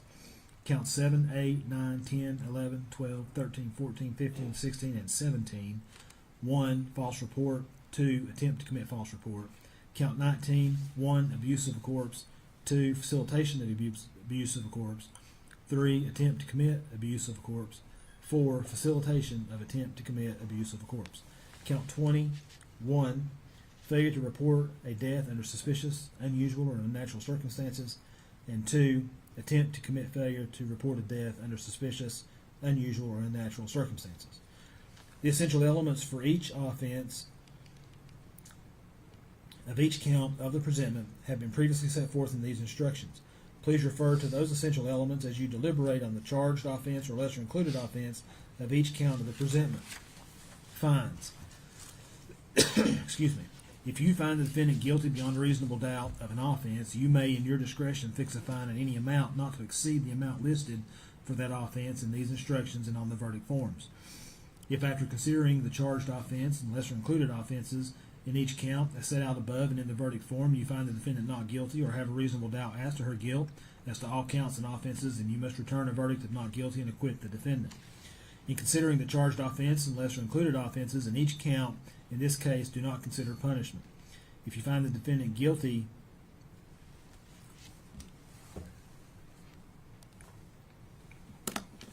of any offenses of any count, the court will set punishment in a separate sentencing hearing. Y'all want to come up here for a second?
Now, ladies and gentlemen, remember, when you go back there and you select a foreperson, this is the official jury charge, okay? And I'm not going to take up your books and make a change in every one of your books and hand them back out. Otherwise, we'd be here till later tonight. So I'm going to make the change on page 48, and when you deliberate, you go by what this black notebook says. Can everybody do that? Everybody's shaking their head yes. All right. Let me start that over. If after your deliberations you find the defendant guilty of first-degree murder, we will then proceed to sentencing and you will set the punishment. If you find the defendant guilty of any offense in counts 4 through 20, the court will set the punishment at a separate sentencing hearing. You'll be provided with forms for all possible verdicts in this case, and it will be at the back of these instructions. The jury, the jury will mark the appropriate verdict on the form by checking the box next to your verdict, and your foreperson will sign and date the verdict form. Now, in your books, you don't have, oh, you may have. You have verdict forms? All right. This goes back to what I said about the original notebook. You use the verdict forms in this black notebook. All right. Verdict form count 1. We, the jury, find the defendant, Megan Boswell, mark the appropriate one. Checkbox 1, guilty of first-degree murder. Or checkbox 2, guilty of facilitation of first-degree murder. Fine amount $ blank, not more than $50,000. Or checkbox 3, guilty of attempt to commit first-degree murder. Fine amount $ blank, not more than $50,000. Or checkbox 4, guilty of guilty of facilitation of attempt to commit first-degree murder. Fine amount $ blank, not more than $25,000. Or checkbox 5, guilty of second-degree murder. Fine amount $ blank, not more than $50,000. Or checkbox 6, guilty of facilitation of second-degree murder. Fine amount $ blank, not more than $25,000. Verdict form, count 1 continued. Checkbox 7, guilty of attempt to commit second-degree murder. Fine amount $ blank, not more than $25,000. Or checkbox 8, guilty of facilitation of attempt to commit second-degree murder. Fine amount $ blank, not more than $10,000. Or checkbox 9, guilty of voluntary manslaughter. Fine amount $ blank, not more than $10,000. Or checkbox 10, guilty of facilitation of voluntary manslaughter. Fine amount $ blank, not more than $5,000. Or checkbox 11, guilty of attempt to commit voluntary manslaughter. Fine amount $ blank, not more than $5,000. Or checkbox 12, guilty of facilitation of attempt to commit voluntary manslaughter. Fine amount $ blank, not more than $3,000. Or checkbox 13, guilty of reckless homicide. Fine amount $ blank, not more than $5,000. Or checkbox 14, guilty of facilitation of reckless homicide. Fine amount $ blank, not more than $3,000. Excuse me. Or verdict form count 1 continued. Checkbox 15, guilty of criminally negligent homicide. Fine amount $ blank, not more than $3,000. Or checkbox 16, guilty of facilitation of criminally negligent homicide. Fine amount $ blank, not more than $2,500. Or checkbox 17, guilty of child abuse. Fine amount $ blank, not more than $2,500. Or checkbox 18, guilty of child neglect. Fine amount $ blank, not more than $2,500. Or checkbox 19, guilty of attempt to commit child abuse. Fine amount $ blank, not more than $500. Or checkbox 20, guilty of attempt to commit child neglect. Fine amount $ blank, not more than $500. Or checkbox 21, guilty of assault. Fine amount $ blank, not more than $2,500. Or checkbox 22, guilty of attempt to commit assault. Fine amount $ blank, not more than $500. Or verdict form count 1 continued. Checkbox 23, guilty of misdemeanor reckless endangerment. Fine amount $ blank, not more than $2,500. Or checkbox 24, not guilty. Foreperson, signature line date blank. Verdict form count 2. We, the jury, find the defendant, Megan Boswell, marks appropriate 1. Checkbox 1, guilty of first-degree murder in the perpetration of a felony. Or checkbox 2, guilty of facilitation of first-degree murder in the perpetration of a felony. Fine amount $ blank, not more than $50,000. Or checkbox 3, guilty of attempt to commit first-degree murder in the perpetration of a felony. Fine amount $, blank, not more than $50,000. Or checkbox 4, guilty of facilitation of attempt to commit first-degree murder in the perpetration of a felony. Fine amount $, blank, not more than $25,000. Or checkbox 5, guilty of second degree murder, find amount of dollar sign blank, not more than 50,000, or verdict form count 2 continued, checkbox 6, guilty of facilitation of second degree murder, find amount of dollar sign blank, not more than 25,000, or checkbox 7, guilty of attempt to commit second degree murder, find amount of dollar sign blank, not more than 25,000, or checkbox 8, guilty of facilitation of attempt to commit second degree murder, find amount of dollar sign blank, not more than $10,000, or checkbox 9, guilty of voluntary manslaughter, find amount of dollar sign blank, not more than $10,000, or checkbox 10, guilty of facilitation of voluntary manslaughter, find amount of dollar sign blank, not more than $5,000.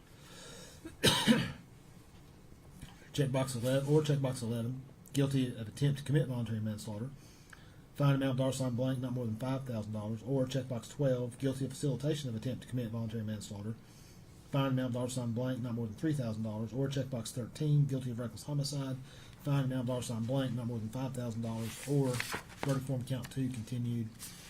Checkbox 14, guilty of facilitation of reckless homicide, find amount of dollar sign blank, not more than $3,000, or checkbox 15, guilty of criminally negligent homicide, find amount of dollar sign blank, not more than $3,000, or checkbox 16, guilty of facilitation of criminally negligent homicide, find amount of dollar sign blank, not more than $2,500, or checkbox 17, guilty of child abuse, find amount of dollar sign blank, not more than $2,500, or checkbox 18, guilty of attempt to commit child abuse, find amount of dollar sign blank, not more than $500, or checkbox 19, guilty of assault, find amount of dollar sign blank, not more than $2,500, or checkbox 20, guilty of attempt to commit assault, find amount of dollar sign blank, not more than $500, or verdict form count 2 continued.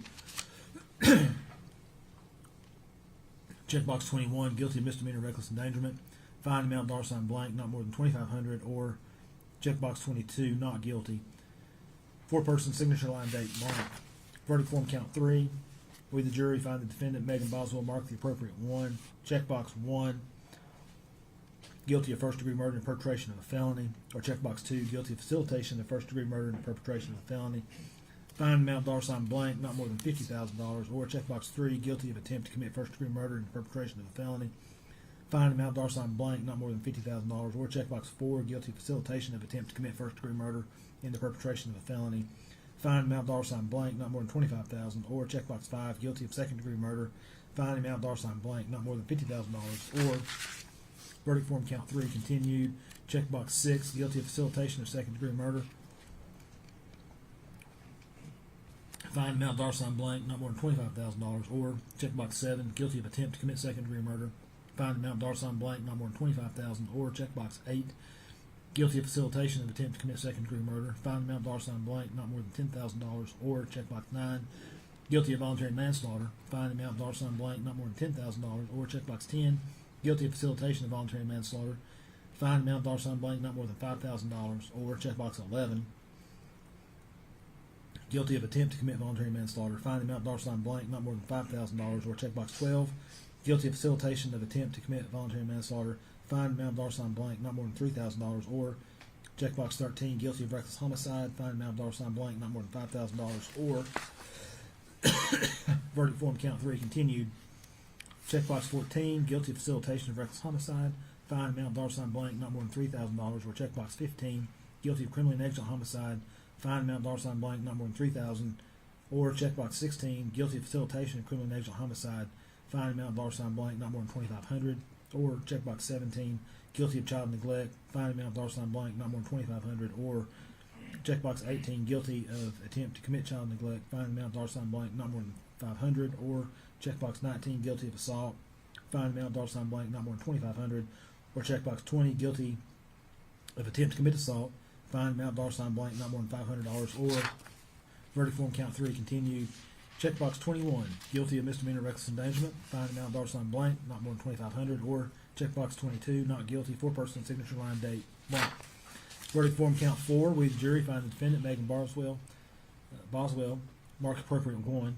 Checkbox 1, guilty of aggravated child abuse. Find amount of dollar sign blank, not more than $50,000, or checkbox 2, guilty of facilitation of aggravated child abuse. Find amount of dollar sign blank, not more than $25,000, or checkbox 3, guilty of attempt to commit aggravated child abuse. Find amount of dollar sign blank, not more than $25,000, or checkbox 4, guilty of facilitation of attempt to commit aggravated child abuse. Find amount of dollar sign blank, not more than $10,000, or Checkbox 5, guilty of aggravated assault, fine amount $ blank, not more than $10,000.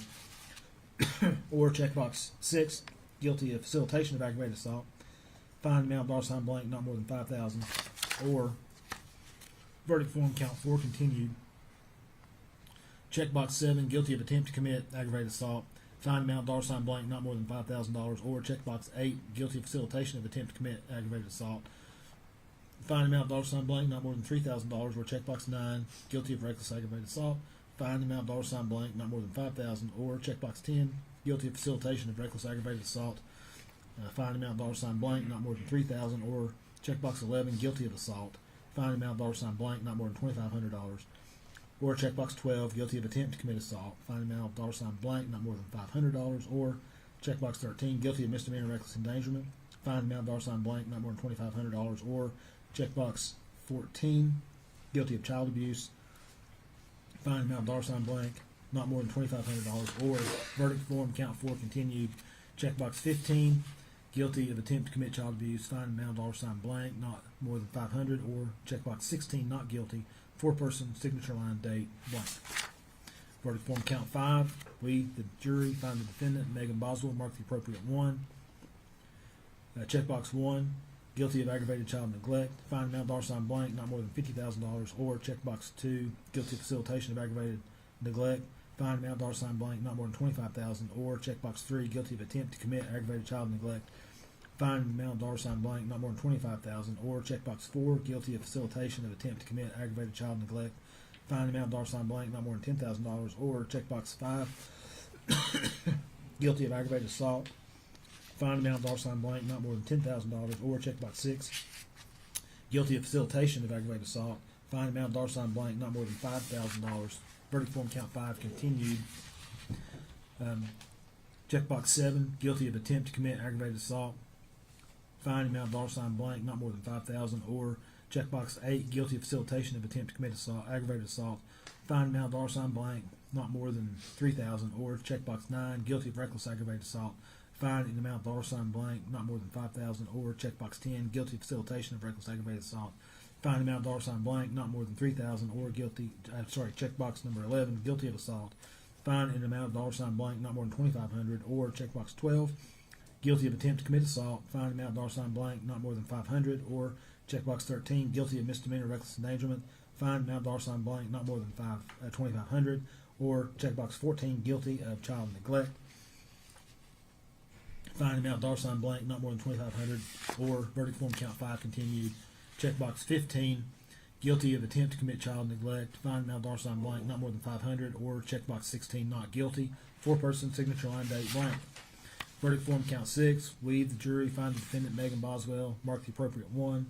Checkbox 1, guilty of tampering with evidence, fine amount $ blank, not more than $10,000. Or checkbox 2, guilty of facilitation of tampering with evidence, checkbox amount $ blank, not more than $5,000. Or checkbox 3, guilty of attempt to commit tampering with evidence, fine amount $ blank, not more than $5,000. Or checkbox 4, guilty of facilitation of attempt to commit tampering with evidence, fine amount $ blank, not more than $3,000. Or checkbox 5, not guilty, 4-person, signature line, date, blank.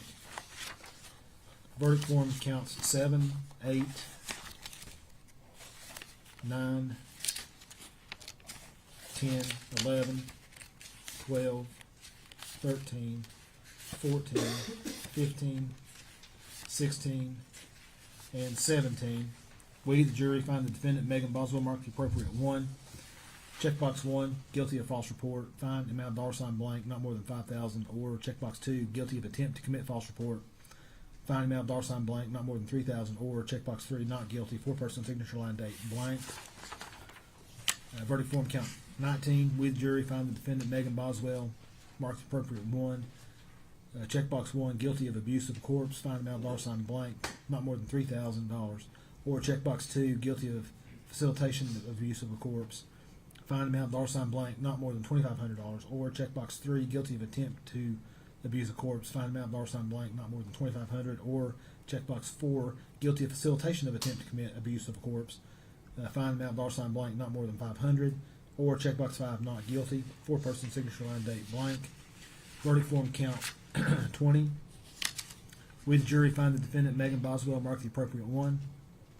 Checkbox 1, guilty of failure to report a death under suspicious, unusual, or unnatural circumstances. Find amount $ blank, not more than $3,000. Or checkbox 2, guilty of attempt to commit failure to report a death under suspicious, unusual, or unnatural circumstances.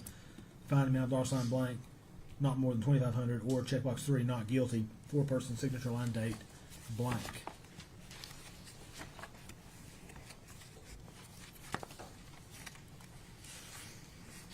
Back on page 48. You'll be provided with, well, I just did that. The verdict must represent the considered judgment of each juror. In order to return a verdict, it is necessary that each juror agree thereto. Your verdict must be unanimous. It is your duty as jurors to consult with one another and to deliberate with a view to reaching an agreement if you can do so without violence to individual judgment. Each of you must decide the case for yourself, but do so only after an impartial consideration of the evidence with your fellow jurors. In the course of your deliberations, do not hesitate to re-examine your own views and change your opinion if convinced it is erroneous. But do not surrender your honest conviction as to the weight or effect of the evidence solely because of the opinion of your fellow jurors or for the mere purpose of returning a verdict. You can have no prejudice or sympathy or allow anything but the law and evidence to have any influence upon your verdict. You must render your verdict with absolute fairness and impartiality as you think justice and truth dictate. If you find the state has proven the defendant guilty beyond a reasonable doubt, then you should find her guilty. On the other hand, if you find the state has not proven beyond a reasonable doubt the defendant's guilt, or if you have a reasonable doubt as to her guilt, then you must find the defendant not guilty. I'm going to stop right there. Is there lunch here? Your lunch is here. I'm going to let you go eat. I want you to take your notebooks and sit them on your chair and leave them out here. I'm going to have you go with the officer, eat lunch. When we come back, the parties will argue, then I will finalize the charge. Everyone stand, please. Not yet. I'm going to leave this up, if that's okay, Your Honor. Right. Thank you. So we've finally reached the point in trial for closing arguments. And what this essentially means is it's an opportunity for the state of Tennessee to go through, talk about the evidence a little bit, reflect on some of the witnesses, because it's been a pretty long, almost 2 weeks.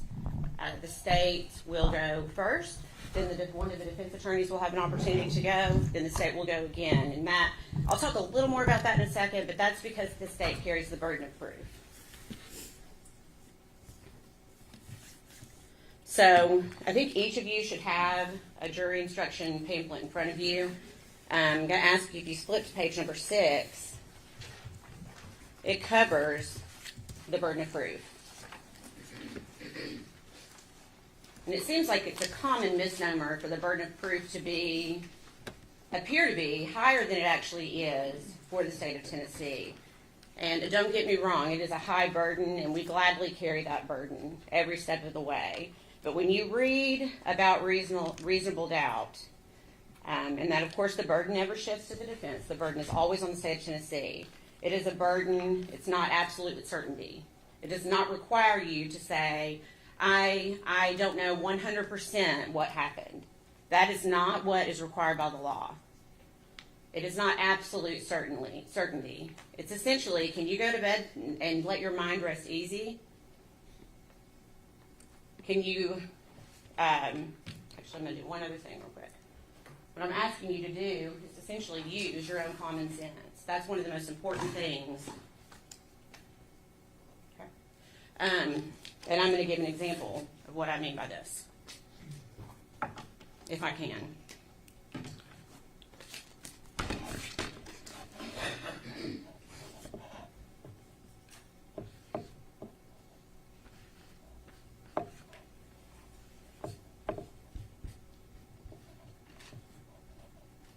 It's like Wheel of Fortune, okay?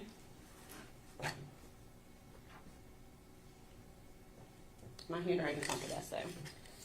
But you get the idea here. It's like Wheel of Fortune. When you see a contestant on Wheel of Fortune, and they know the answer to the phrase or the statement, they don't have all the letters when they see that phrase. but they know what the answer is. And if the state has done that, we have met our burden. And it's important to note that it's not beyond a shadow of a doubt. It's not absolute certainty. That is not what is required by the law, by the state of Tennessee. So that brings me to some of the arguments that Mr. Scott has made through this trial. It might be on that same page. Probably should have written it.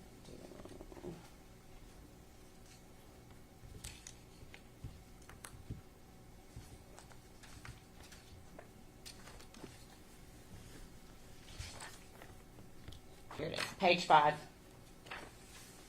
In your instructions, in the second paragraph, it states, statements, arguments, and remarks of counsel are intended to help you in understanding the evidence and applying the law. But they are not evidence. And I beg you to remember that. When Mr. Scott gets back up and makes his arguments, remember that. The things that come out of his mouth and that came out of his mouth during trial, that is not the evidence. He tried to get you to speculate on so many things during this trial.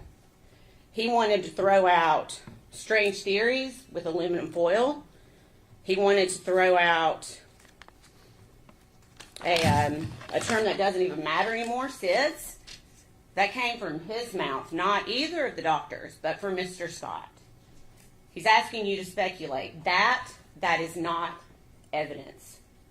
I beg you to only think about the items that were put into evidence, the photographs, the recordings, and what came from the witness stand. Do not let them sway you from what actually happened in this case. He kept mentioning cadaver dogs. He wanted you to think about that. But if you remember the cadaver dogs, Tommy Boswell, on his property, what did we hear him say? The cadaver dogs didn't even go up there by the playhouse.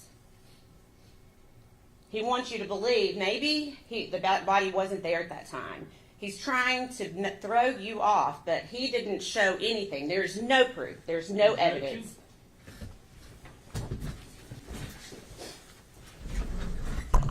Ladies and gentlemen, I want to remind you once again, and it's in here in these instructions, but the defendant has no burden to prove anything during this trial. The burden is wholly on the state of Tennessee. Okay? Go ahead, John. Thank you. And I believe I said that. The state, we gladly carry this burden. But again, what comes out of Mr. Scott's mouth is not evidence. You heard nothing from the witness stand about cadaver dogs. There's no piece of evidence about cadaver dogs. And Mr. Scott said in his opening statement, humans make mistakes. Do you remember that? Dogs also commit mistakes. And if you remember, Agent Fraley and Agent Gratz, both with the TBI, what did they say? They didn't smell anything in that playhouse until they lifted the black bag, and immediately the smell of decomposition hit them. I submit to you, cadaver dogs, what do they work off of? The smell of decomposition. Don't let that fool you. Mr. Scott also talked a lot about Hunter Wood. We heard a lot about Mr. Wood in this trial. Again, did we hear any witness from the witness stand that ever saw Evelyn with Hunter Wood? There wasn't a witness that ever saw Evelyn with Hunter Wood. And if you remember the text messages that we saw yesterday from essentially Hunter's own mouth, it's pretty clear that he's yet another victim of Megan Boswell. She was feeding him the same lines that she was feeding every other person in this case. Mr. Scott brought up the theory of an accident, or the word SIDS. Well, you heard Dr. Malushnik say that in the past 10 years, in the state of Tennessee, a child 12 months or older has not passed away from SIDS or sudden unexplained death. Those are statistics from the state of Tennessee. But somehow Mr. Scott wants you to believe that somehow That's how this baby died, even though she has foil wrapped around her head, a blanket wrapped around that, inside a trash bag, upside down, in a trash can.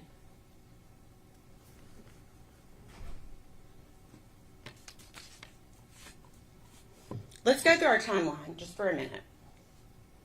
What do we know? We know that Evelyn was okay until November of 2019. We know that Evelyn was seen at Thanksgiving by family. And then Megan Boswell started a new job at the Chicken Shack.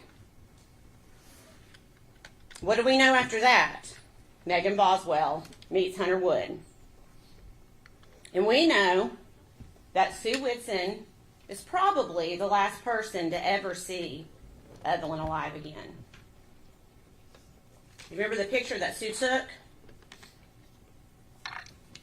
This is very likely the very last picture of Evelyn Boswell alive. Not taken by Megan Boswell, but taken by the babysitter.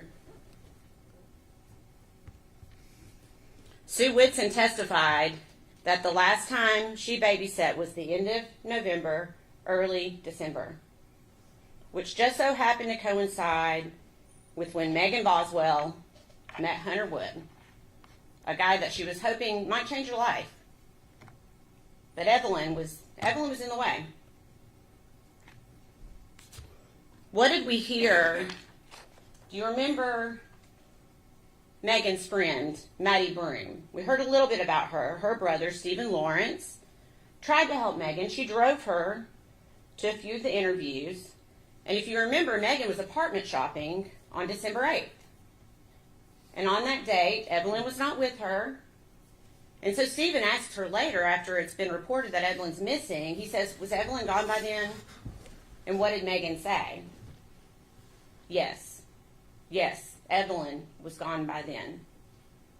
So that takes our window from December 3rd, essentially when Megan Boswell started working at the Chicken Shack, to December 8th. Evelyn Boswell's 12-month well visit. Do you remember that? Scheduled for December 5th. Megan doesn't call and cancel. She just no-shows. And Casey Saltz, the receptionist there, had to reach out and ask Megan, and Megan gave some excuse, I can't remember what it was, as to why she couldn't bring her, so they rescheduled for the next day. Did Megan show up with Evelyn the next day? No, she didn't. I submit to you, that's because Evelyn was already gone at that point. Casey texts Megan again, and Megan has yet another excuse. The appointment's rescheduled one more time for December 11th, and conveniently, Megan then says, oh, I've decided to change pediatricians. And as we can all imagine, when you change pediatricians, we all know that children have vaccine records and all of the things that come with being, especially that first 12 months of life. They've got a lot of appointments and a lot of vaccinations. So it'd be really, really important to transfer that information to the new pediatrician. Did Megan Boswell do that? No, she didn't. They never got a request from another pediatrician. That was just another line that Megan Boswell told to start trying, I say trying, to cover her tracks. We also know that on December 7th, you saw a text message yesterday from a girl named Haley Marie, and that is the very first time that Megan tells the story her dad has her. December 7th. Keep in mind, Sue Whitson saw Evelyn alive for the last time, and then Megan just stopped showing up. And then by December 7th, she's concocted her plan. And it really explains why so much time goes by. Because I know that's a question we have all had. 2.5 months goes by. 2.5 months. But now we know. We know why. Because Megan Boswell was telling every single person in her family and her closest friends that Evelyn was with her father. So what does a rational person think? Okay, we're glad. I think Tommy even said that from the stand. I was proud of him for stepping up. I was proud of him for stepping up and taking responsibility. But time continues to pass, and you've heard witnesses, in particularly Bailey and Audrey, Megan's closest friends. They were all starting to talk and to think that something doesn't feel right. Just doesn't feel right. But no one could have known how wrong this was at the time. February 2020, finally, Tommy Boswell says, I've had enough. I want to see my granddaughter. Show her to me by tomorrow, or I'm reporting it to DCS. Well, Megan couldn't do that. Megan knew she couldn't do that because she knew where Evelyn was. We all know where Evelyn was. And so Megan did not produce Evelyn that day, and Tommy finally gets the ball rolling on trying to find this little girl. And they first show up at Hunter Wood's house on the lake in a nice neighborhood, and Megan Boswell's there, but there's no baby. There's no Evelyn. And you remember, the only thing Megan, you remember James Lewis from DCS, the only thing Megan was really able to show was this box from Hunter's bedroom. And you remember what Megan called that box? A memory box. Now, why would you call something a memory box if you are alleging that your child is still alive? This is all Megan Boswell had of Evelyn in that house that she was trying to show DCS that Evelyn was living in. She couldn't show him diapers. She couldn't show him a pack and play. She showed him one outfit that she held up on a hanger. Not an outfit that Evelyn had ever worn. There was no evidence that a child had ever been in that house.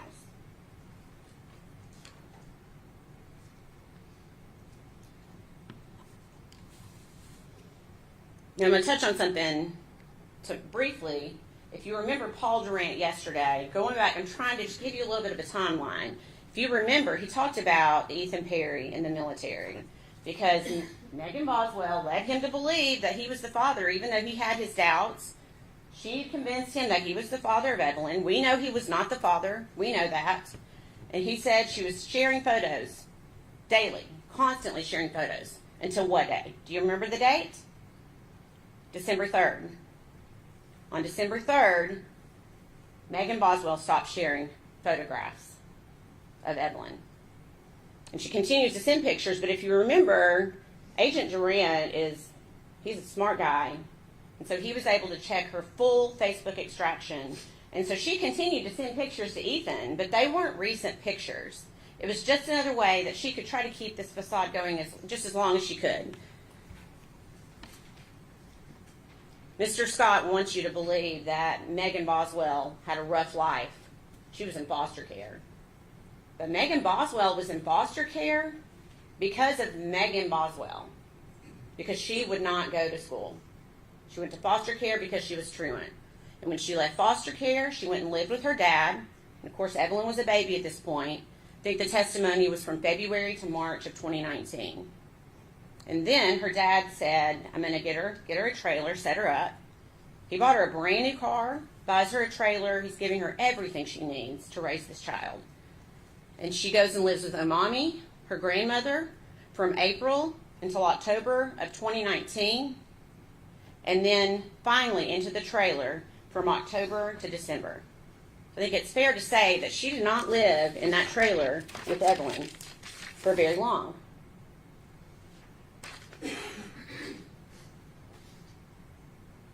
But in that short period of time, this is what she was able to do to that trailer. Can we look at that for a second? That's what she had her child living in. If that's not neglect, she does this in 2 months. Ladies and gentlemen, I beg you to look at these pictures when you go back in the jury room. That, in 2 months, is what the defendant was able to do to the home her dad provided for her and her child. And within 2 months, Evelyn was dead. And I stated there are, maybe it's just my opinion, There are a lot of victims in this case. Bailey Hawkins, her very best friend. Did you see how difficult it was for Bailey to testify? To look at someone that she trusted, that she loved. Audrey Gibbs, same thing. They are also victims of Megan Boswell. And they will also suffer for the rest of their lives because of what Megan Boswell, the web that she created for them all to get caught in. Erica Stacy, who cared about Megan and Evelyn so much, is a victim. Gail Kite, the foster mother, she's a victim. Ethan Perry, who's serving his country, doing absolutely nothing other than his job, gets pulled up into Megan Boswell's web because Megan Boswell is only worried about Megan Boswell. And I'll submit to you that Hunter Wood, the person that they would like to blame somehow, is also a victim of Megan Boswell. She starts with first blaming Ethan Perry. She does that for a few days.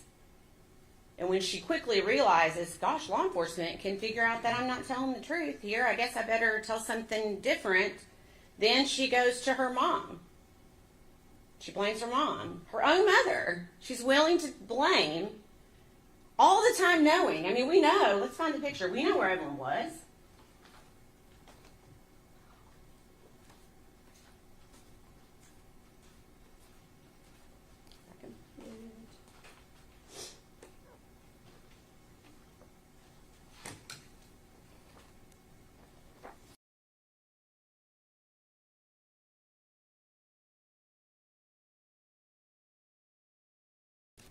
You see Evelyn?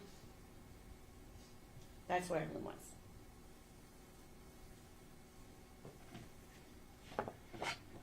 There she is.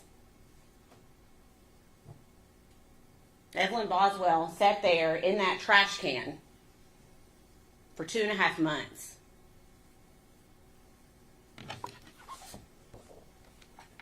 And her mom discarded her, not just Evelyn, but everything that was associated with Evelyn.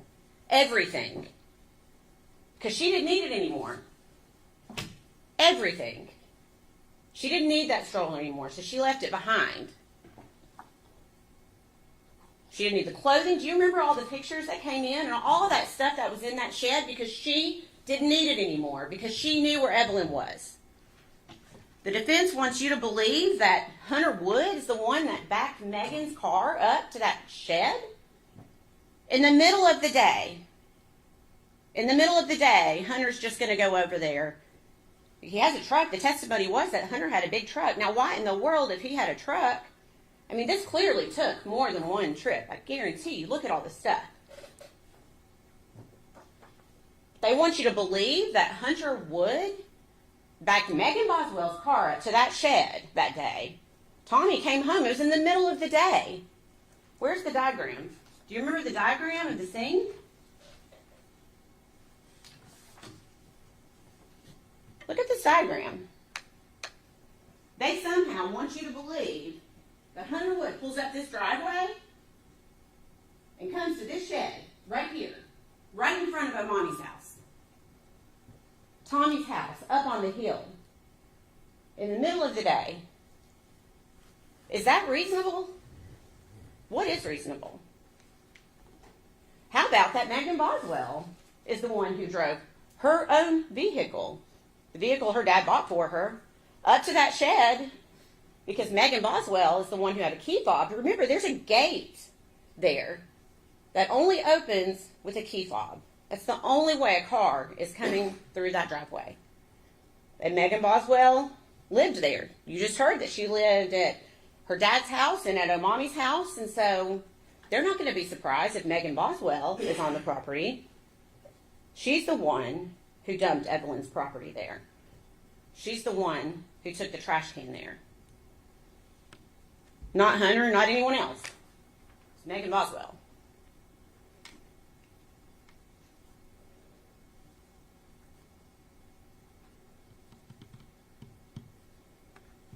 Do you remember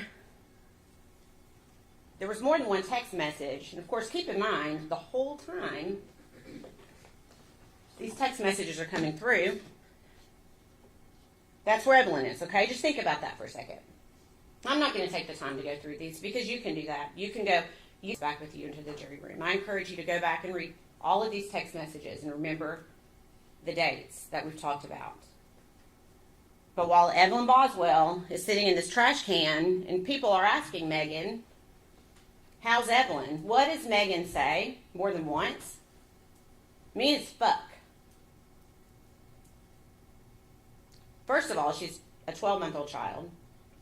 And every other witness said that she was a lovely child to be around. And it's not a very nice statement to begin with, but it's definitely not a very nice statement when your kid is shoved down into a trash can upside down. And you know that. Agent Fraley was on the stand, and you heard Megan Boswell admit that she knew Evelyn was dead. She was telling all of those stories to law enforcement. And she told more than one person, Evelyn's mean as fuck. And when Agent Grass asked her about it, she goes, what's your point? What's your point? And that's an interview with Agent Grass that you can also go back and watch if you'd like to do that.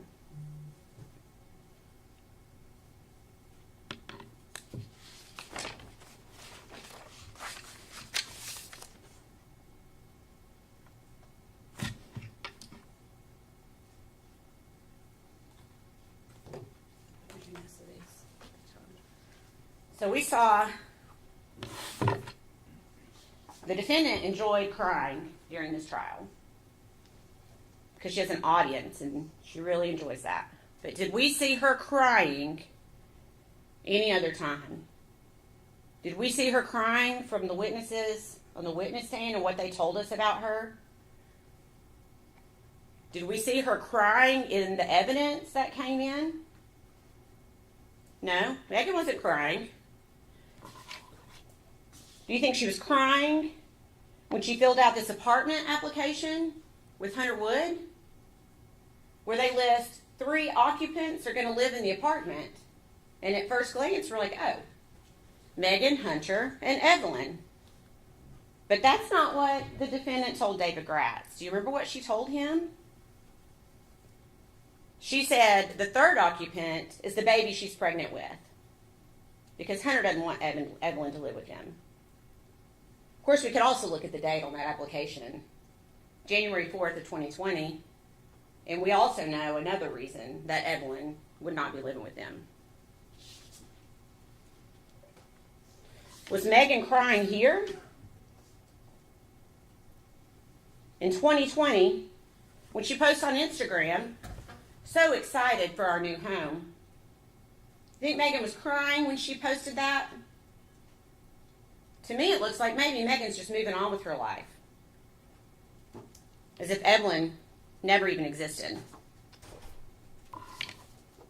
What about here? Also posted in 2020. Keep in mind, Evelyn's still upside down in a trash can because Megan's not told anyone where she is. She's still spinning her lies. Do you think she sat here when she's picking out furniture for their new house? But she's sad today. She has the gall to sit here and cry today and pretend she can't look at the pictures of what she did to her child. What about this one? Proud of my baby. New 2020 High Country.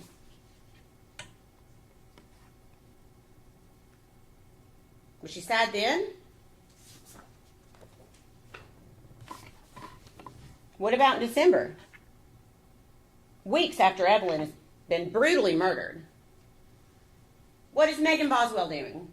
Does she look, maybe we should zoom in. Does she look sad here? Maybe she is. Sure doesn't look like it. Her kid's upside down in a trash can, and she's going to the aquarium with her new boyfriend.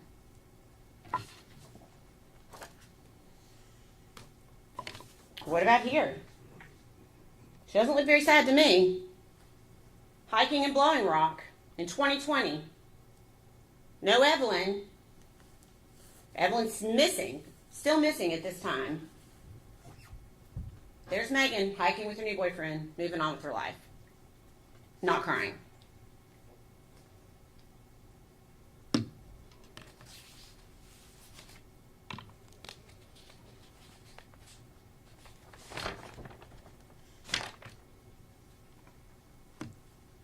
Maybe Megan Boswell didn't have an end game. Maybe she didn't know. Maybe she hoped that Evelyn would never be found. But she had to know at some point these stories were going to catch up with her. Ladies and gentlemen, and I'm asking you today, 5 years later, February 2025, to show Megan Boswell that her stories have caught up with her. The evidence shows the defendant. This person is the only person responsible for her child being dead. You heard it straight from Dr. Malushnik. Evelyn shouldn't be dead. Evelyn should not be dead. I believe the defense brought up SIDS, reflux, rollover. I believe they even brought up a tongue tie as being a possible cause of death for Evelyn. How does that result? Any of those things. You know, he said in the beginning, the state can't even prove how she died. Are you kidding me? How does that end up with a baby in a trash can? The DNA. Let's talk about the DNA for a second. You've got the gloves that are in the trash can. And the defense somehow wants you to believe that gloves will keep fingerprints from happening. And then I guess whoever did that then took the gloves off, cut them up because they're cut up in small pieces and you can look at them when you get back there, and then dispose of them in the same trash can that the baby's in. That doesn't make sense. That doesn't make sense. And funny enough, guess what is there? Is DNA that matches Megan Boswell, that matches Evelyn. Go back through the testimony. There's not one piece of DNA, not one, that shows anyone, not Hunter Wood, not anyone else other than Megan Boswell is associated with that trash can, the evidence in the trash bags. And you heard Marla Gray, the DNA expert, talk about the mixture of DNA on some pillows that were found in the shed. And you also heard her say that that could even be from the person who made them in the factory. Or it could be from the person who touched the pillow at Walmart when they were trying to decide if they were going to buy it. It wasn't even enough DNA to test. So don't be led to believe that because of that, there's some unknown stranger who did these things. Look at the evidence. Look at the evidence that's in front of you. We have evidence. We have shown you the evidence. Don't think about the speculation. Don't think about the what ifs. Look at the evidence. Some really, really good. If I could, can I see the trash can for just a second, please?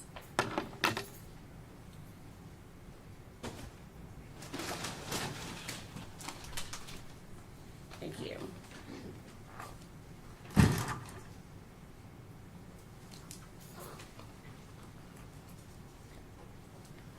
Whose fingerprints were on the trash can? Do you remember what Agent Hoover said from the TBI yesterday? Of course, he's removed the rim. He talked about how it's smooth under the rim. If you're going to carry a trash can, how do you pick it up to carry it? Under the rim. Whose fingerprints were under that rim? Megan Boswell. Megan Boswell's fingerprints were under that rim.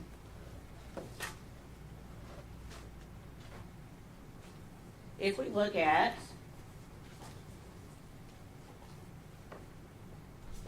Exhibit 17, can you see the black trash bag there?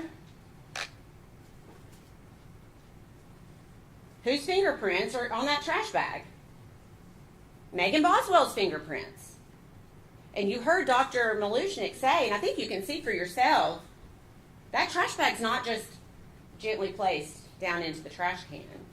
It has been forcefully And it's a hard image. It's a very difficult image to think about. But that's the evidence that we've been left with, that black trash bag was placed on top of Evelyn in the white trash bag, and it was forcefully pushed down. Compressed, I think, is a word that was used during the trial. And that's how Megan Boswell's fingerprints ended up on that black trash bag. Even more damning than that is the fact that Megan Boswell's fingerprints are on the foil wrapped around Evelyn's head. I would love to know a different explanation for how Megan Boswell's fingerprints got on that foil, on that trash can, on the black trash bag, except for the fact that she murdered her baby. She put her in that trash can with food trash and debris, covered her body, essentially mummified her, and tossed her away, literally, with the trash.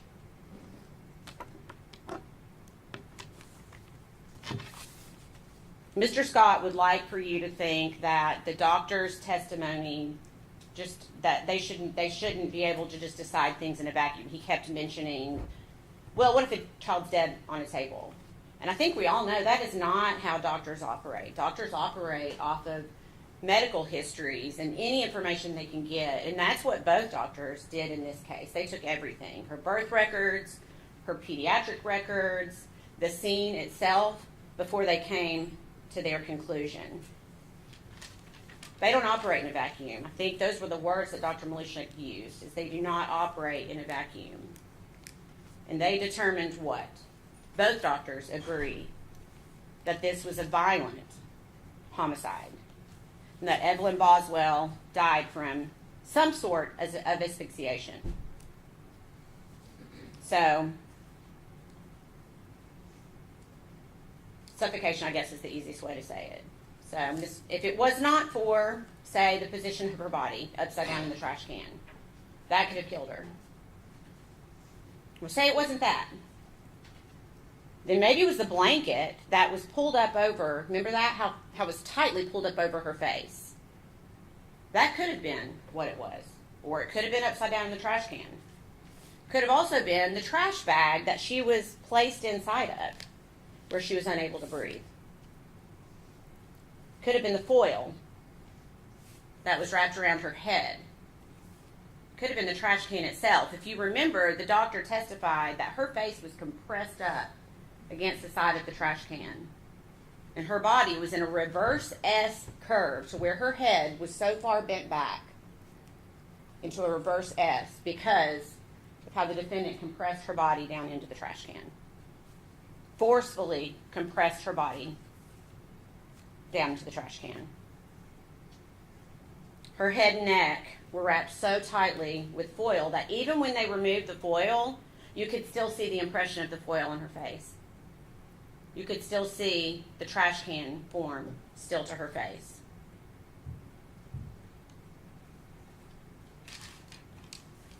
Quickly, I'm going to ask you to go to your verdict form page.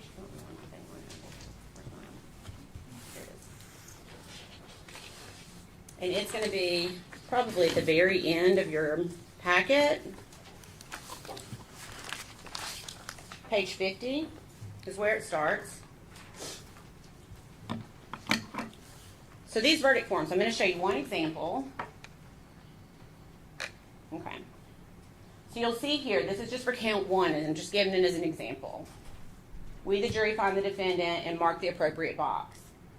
So if you go back in the jury room and you agree as a whole that Megan Boswell is guilty of first-degree murder, you do not need to consider anything below that. Those are what we call lesser-included offenses, and we're required by law to put those on the verdict form for you to consider. But if you unanimously agree that Megan Boswell is guilty of first-degree murder, you can check that box and move on. You are not required to go through every single one of those if you believe that she is guilty of what she's charged with in that count. And if you go through these, you will see that each count of the indictment is similar. There are lesser included offenses for each one of these. And again, I will ask you that if you can unanimously agree, you do not need to go any further on that verdict form. The state has to prove several elements for each charge, and those are also in your packet.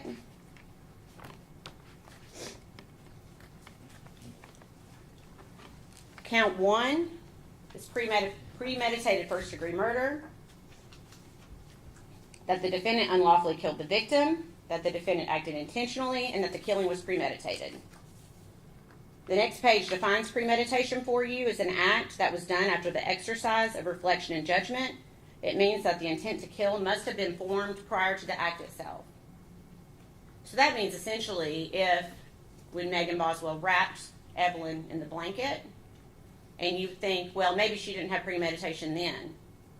She could have formed premeditation in the time where she applied the foil, or premeditation in the time that she put her in that trash bag, or premeditation in the time that she pushed the next trash bag on top of her body.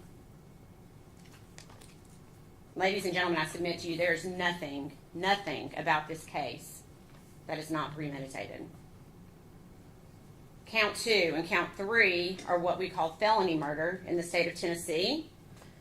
That's where we allege that a murder happened during a certain felony. And these felonies are aggravated child abuse and aggravated child neglect.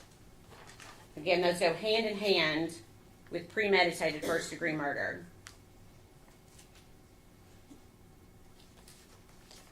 We submit to you that not only did the defendant abuse the child, but that she neglected the child. And one of the perfect examples is how she left her in the trash can. That's neglect.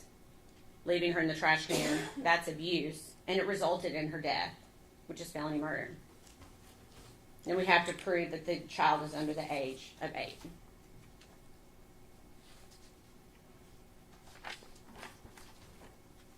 There are many counts of false report. Page 29, I think, is where it starts. And it's counts, I believe, 7 through 17. The state must prove that the statement was made by the defendant, that it was made in response to a legitimate inquiry by law enforcement, and that it concerned a material fact about the incident within the officer's concern. And if you remember, the defendant herself admits more than once that what she told the police was not true. So I submit that the state has proven each of those counts. Count 19, abuse of a corpse, page 30. The state must prove that the defendant mistreated a corpse in a manner offensive to the sensibilities of an ordinary person, that she acted without legal privilege and acted knowingly. And I think that count speaks for itself, along with count 20, which is failure to report a death.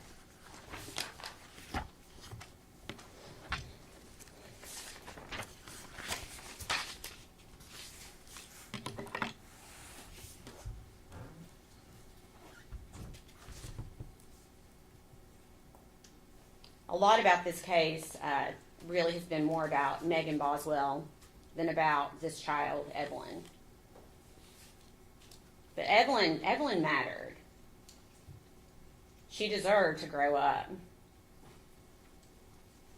She deserved that, but her mom took that away from her. And there's no evidence that anyone else was involved. I think you can see this was a pretty good investigation. It was very thorough, and the evidence continued to point in only one direction. The evidence only pointed at one person, Megan Boswell. She failed her daughter. She had the chance to keep her safe, to protect her, to give her to someone else if she couldn't handle her. You heard from the witnessing, there were people that she could have given Evelyn to that would have given her a beautiful life. But instead, she violently murdered her daughter. And she told story after story after story for 2.5 months. And maybe the worst part is that she just went on with her life as if Evelyn had never even existed. But Evelyn did exist. Evelyn is a real person. And Megan Boswell should not be able to go on as if Evelyn did not exist. There are things we will never know about what happened. None of us will ever know everything. I think it's fair to say that we do know that Evelyn was in the way. She was in the way of Megan Boswell living the life that she thought she deserved, that she wanted to live. So Megan removed her. It's as simple as that. So today, 5 years later, almost 5 years to the day that Evelyn was reported missing, we are going to ask that you hold Megan Boswell accountable for what she did for her child. I submit to you the state has proven every count and every element of every count beyond a reasonable doubt. And we are going to ask that you return a verdict of guilty. Thank you, General. Mr. Scott, you may close.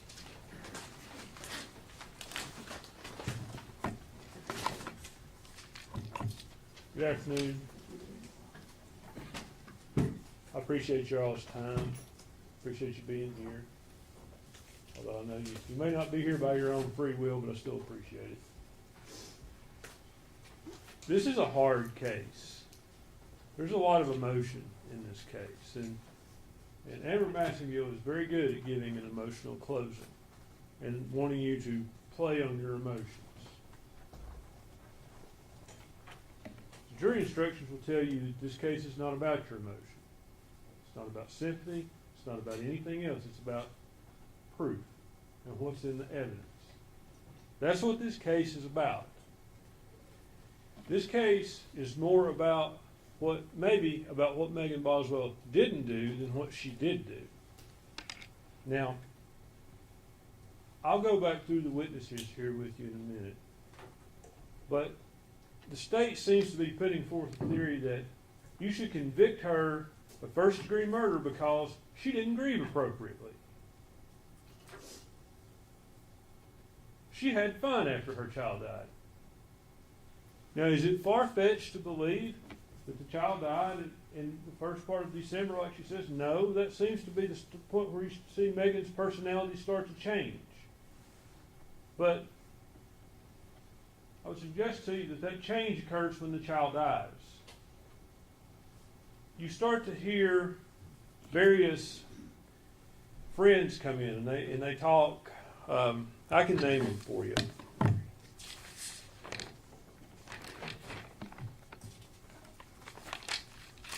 Let's talk about Casey Saltz. She worked at Megan's pediatrician. And she was also, technically, would have been Megan's foster sister, I guess. She was the daughter of Megan's foster mother. And she talked about Megan being a good mother. She acknowledged that. She witnessed that. Megan brought her to the doctor. You have an exhibit in the records. It's item 67. It came in through the pediatrician. Read that page for page. It demonstrates that Megan was a good mother to Evelyn. She took her to the doctor for well checks. She took her to the doctor when she was sick. She got medicine for her. She did what she should do. And then she misses that appointment in December. And that's when this starts. And I would submit to you, when all of this really starts, the child is dead. Now, we hear from other witnesses. We hear from Paul Miller. That is Ethan Perry's grandfather. He had no reason to believe that she wasn't a good mother. Seemed like she liked being a mom. Saw no signs of abuse or neglect. We heard from Audrey Gibbs. She'd been with Megan almost every day up until she moved to Knoxville in 2019. She describes Megan as a good mom. There were a few things. There was once where she had thought her diaper needed to be changed, and once where they neglected to buckle the car seat. But those are mistakes. That's not child neglect. That's not child abuse. Those are mistakes. Audrey talks about Megan coming to Knoxville at the end of December sometime, and by that point she acts disassociated. She's not normal. She's saying "I love you" over and over again to her. So, again, maybe she's not grieving right. Bailey Hawkins stayed at the Econo Lodge with Megan. Megan just went to sleep, despite Bailey thought they might do things, they might talk, or whatever they might do. But she just went to sleep. Again, I would suggest to you she's disassociated. Bailey saw no signs of abuse, no signs of neglect. Mr. Horn questioned her. She described Evelyn as the one consistent love that Megan had. And Megan is a girl who comes from a world of fractured relationships. And Miss Massengill wants to downplay Megan's home life. Matt Price did. There's a video in there. He talks about it. He talks about, I mean no disrespect, but I know that Boswell family. I'm aware of them. I know how you come up. Your mom and daddy using drugs. I mean, you want to talk about a home life, watch the video with Agent Fraley. Her mom was let in there in stripes, a jail uniform. What kind of home life was that?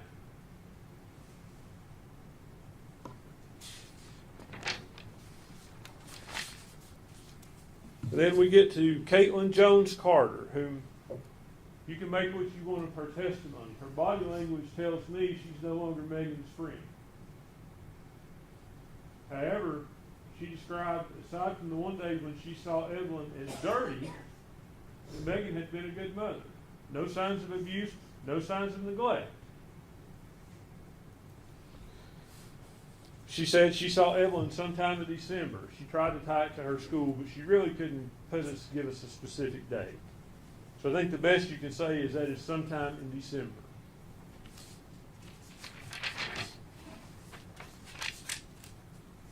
Gail Kite. Let's talk about her. Megan's foster mom. She gets Megan when Megan comes into her foster care.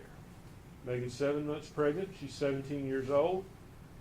Gail describes her as looking like she's not pregnant, as being underweight. We know from the medical records and the testimony that come in from Dr. Smith, Megan suffered from intrauterine growth restriction at that time. We've heard that. So that's the shape she's in. But Gail talks about how she gets her in good shape. She has the baby. She's a loving mother. She takes care of the baby. Gail never saw abuse, never saw neglect, never had any doubts about Megan.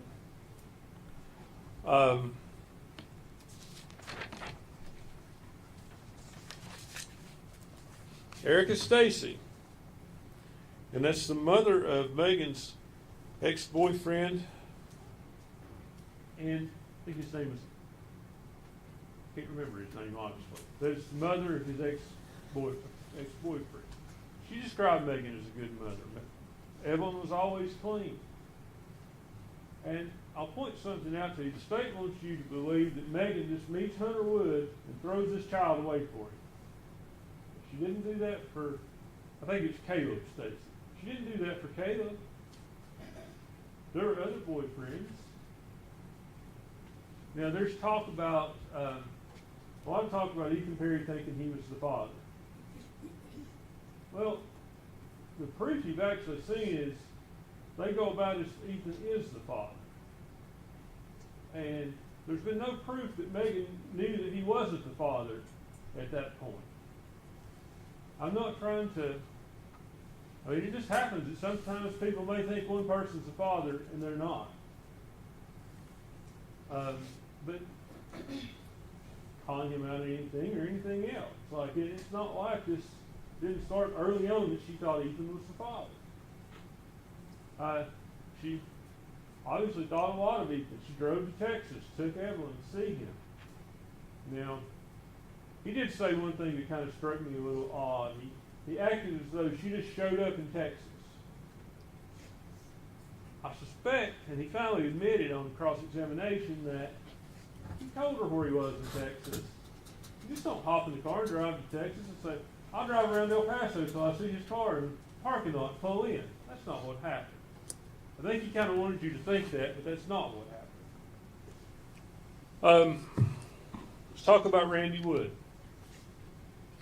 Randy Wood is the father of Hunter Wood. The state called him. The state is the one who elicited the information about Hunter Wood being hospitalized. That's the first you hear of him being hospitalized. It's the state. Now, Ms. Massengill wants you to think I have some grand conspiracy theory. I don't. I do have a statement from Megan Boswell when she talks to Agent Fraley about what happened in this case. She says, Hunter was there when Evelyn died. I wrapped her up and I swaddled her. I held her. She kept getting colder as the day went on. I didn't want her to get cold. Hunter took her and he got rid of her. Now, they want you to believe that that's just impossible.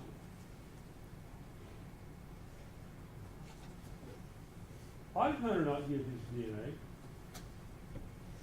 Ask yourself that.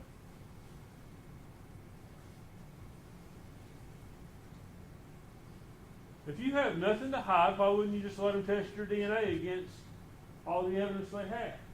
Turns out they couldn't have tested it, probably. But he didn't give them that chance because he had something to hide. Now, his dad said that he was schizophrenic. I asked him, is he schizophrenic and have hallucinations? He agreed with me on that. He also agreed with me when I asked him if he talked about using an aluminum foil or tin foil. And he says, yeah, he talks about some off-the-wall stuff. Now, ask yourself who's more likely to wrap that child in tin foil. The child's mother that has cared for the child, taken care of the child, or the boyfriend who's schizophrenic. And I'm not trying to vilify Hunter Wood. That's not been my intention throughout this trial. But Megan's statement is that one of them rolled over on the bed. And the young mother may think that.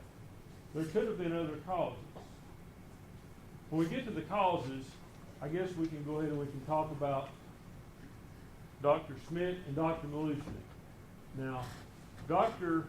Schmidt, I asked her about several different things. She's the lady who actually performed the autopsy. And she formed an opinion of homicidal death based on the way the child was in the trash can. But she could not tell you a medical basis for the child's death, other than a diagnosis of exclusion. And a diagnosis of exclusion is simply, we don't know what else is wrong with her, so she must have smothered in this trash can. That's what they want, what she said, essentially. Now, I cross-examined her about a lot of things. I asked her about SIDS. And even though the subsequent doctor didn't agree with it, Dr. Malushnik, I didn't ask about something that didn't exist. Dr. Schmidt knew exactly what SIDS was. We talked about it. We talked about the ages, how we don't know what causes it. She answered questions about it. She said, ultimately, she could not rule that out in this case. Just like she could not say with any degree of certainty that the child was placed in the trash can alive or dead. She couldn't say that. She brought up that the child had a heart valve that leaked. She admitted under cross-examination that that could have been what killed the child. We talked about laryngeal, we talked about laryngeal convulsions. Could that have caused the death of the child? She admitted it could. Now, Ms. Massengill brought up that I brought up tongue tie. I brought up tongue tie, I brought up GERD, I brought up an infection she had, because all of those things can lead to the onset of SIDS. That's the research, and Dr. Schmidt agreed with that. Now, I want to tell you something about Dr. Schmidt and Dr. Malushnik. I think Dr. Smith she was the medical examiner in Johnson City when this happened. Dr. Malusic is not her boss. She's not, it's not like she's somehow over her. Dr. Smith was the chief medical examiner at the Jenkins Autopsy Center, Forensic Center. Subsequently, for whatever reason, the state sent her report to Dr. Malusic for another opinion. Dr. Malusic only reviewed her report, and she finds that it's a good report. But then she wants to go further and find with some type of certainty that child was placed in the trash can. And you saw an exchange between me and her in here yesterday. It went on for 4 or 5 questions. And I kept asking her, Doctor, can you say any type of certainty? What can you say about this? Can you conclusively say that that child was dead when it was wrapped in the blanket, wrapped in tinfoil, and put in the trash can? She evaded that question. She wouldn't answer that question. She finally answered that question only after it was threatened she would be in contempt if she didn't directly answer the question. And her answer was, no, I can't say conclusively. And then she threw out kind of a parting shot at me as she left. And suggest to you the more accuracy of that parting shot, she said the child could have been murdered some other way. Should have been. The child could have died some other unknown way. That's what the truth would have been. She presupposed that this child was alive when it went in the trash can. The doctor who did the autopsy was very clear she could not conclude that. She said it couldn't be excluded, but it cannot be included. Dr. McLucent come in with a preconceived notion of that's what happened.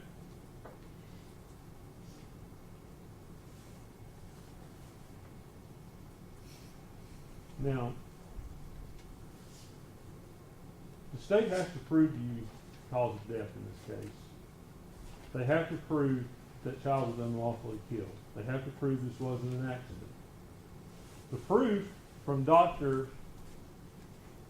Smith leaves open a heart, it leaves open SIDS, laryngeal convulsion, it leaves open all of those things. We don't know what happened. And it also left open a rollover, which is what Megan told Agent Fraley. And now, would Megan know for sure that that's what happened? Maybe not. You wake up and you find your baby dead in bed. Could you not come to the reasonable conclusion one of us must have rolled over on it? She's 17 years old. She's not sophisticated. She's had a hard life. She's scared that she's going to get in trouble. Hunter Wood's scared that he's going to get in trouble. And that's why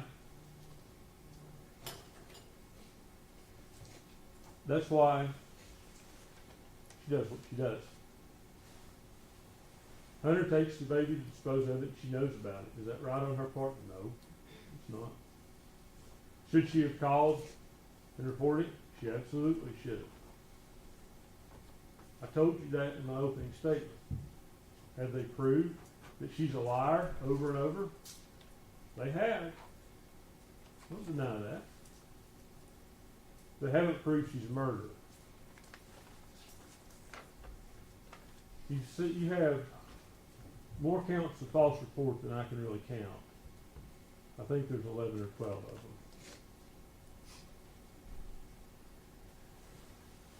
Almost every time she's talking to law enforcement, you're considering a count of false report. With the exception of, you're not considering one for the time she talked to Agent Fraley. That's not before you. I would submit to you what happened was the conversation with Agent Fraley on the 25th of February, almost 5 years ago. That was a breaking point. That's a breaking point where she finally admits Evelyn is dead. She's able to admit to herself. You saw all these pictures she's sending back and forth before that. That's how she's grieving. Maybe she doesn't want to accept that the child is dead. Maybe as long as she keeps talking about it, talking to the media, talking to the police, and saying that Evelyn is somewhere else, she believes that. Maybe that's how she's getting by.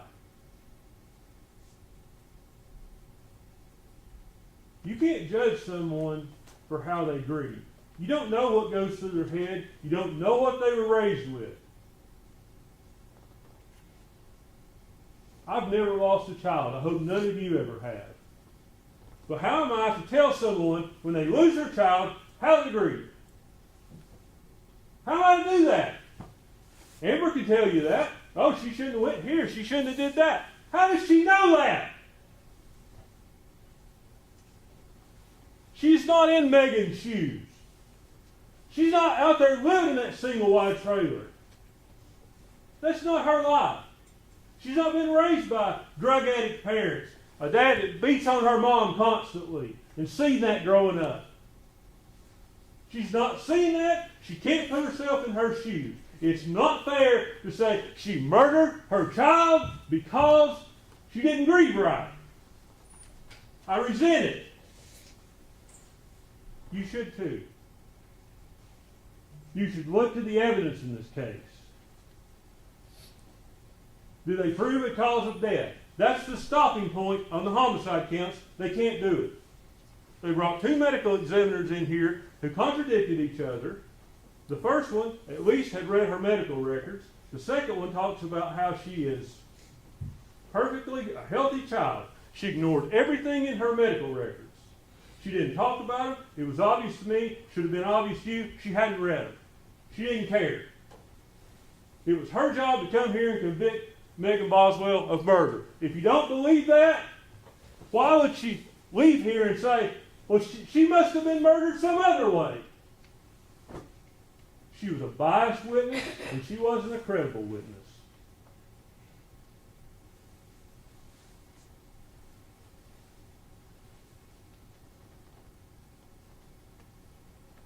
Now, let's talk about the tinfoil. How can her one fingerprint be on a piece of tinfoil?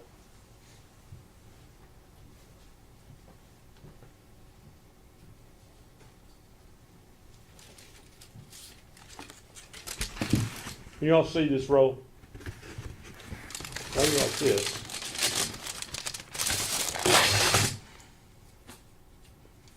Okay, my fingerprint's on this roll. I've taken this one. The next person who gets this is going to get a piece of tinfoil with my fingerprint. That's a possible way.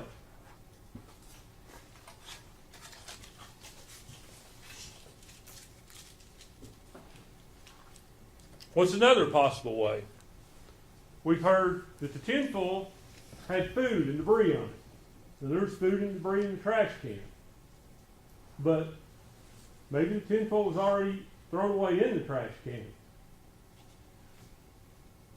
If it came off of a roll like that, whoever got it would have had to have reached in there and gotten several pieces. There were several pieces of tinfoil. I believe 4. There should have been fingerprints all over it. One fingerprint. One fingerprint. It doesn't prove she put that tinfoil on there. Now, what about DNA on the garbage can? I would just about guarantee you, each and every one of you, your DNA is on your garbage can in your kitchen. Your DNA is all over the house. Your finger, I said DNA, actually fingerprint. Your fingerprints are all over your house.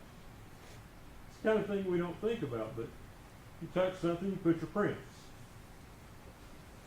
I think that's what you should consider. I mean, probably Evelyn's handprint on the trash can. At some point, I think in opening, I mentioned to you an unidentified palm print on the trash can. Well, I didn't know at the time it was a child's because it wasn't in the fingerprint analysis report. It's not unbelievable that it's a child's. Now, Ms. Massengill made a statement, and I was a little perplexed with it. The state wants you, or the defense wants you to believe that wearing gloves prevents putting fingerprints on something. You heard the fingerprint expert say that it can. I think we all know that from our common sense stuff. If you cover the fingerprint up, you're not going to leave it on something. Now, let's go back to the statement with Agent Fraley. February the 25th. She's talked to law enforcement over and over. And she talks about how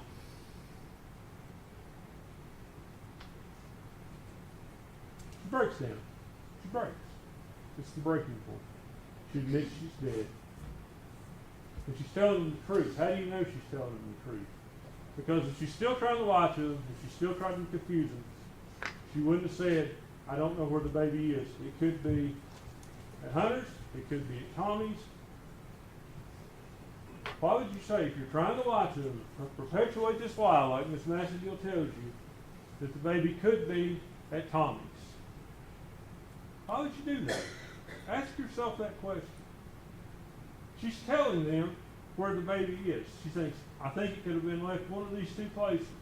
Says, I want to find it. And you'll have that video. You can watch it as many times as you want to. I hope you will watch it again. You hear Agent Fraley talk about how he'll go to the DA. She's a scared young mother. He understands that. Now,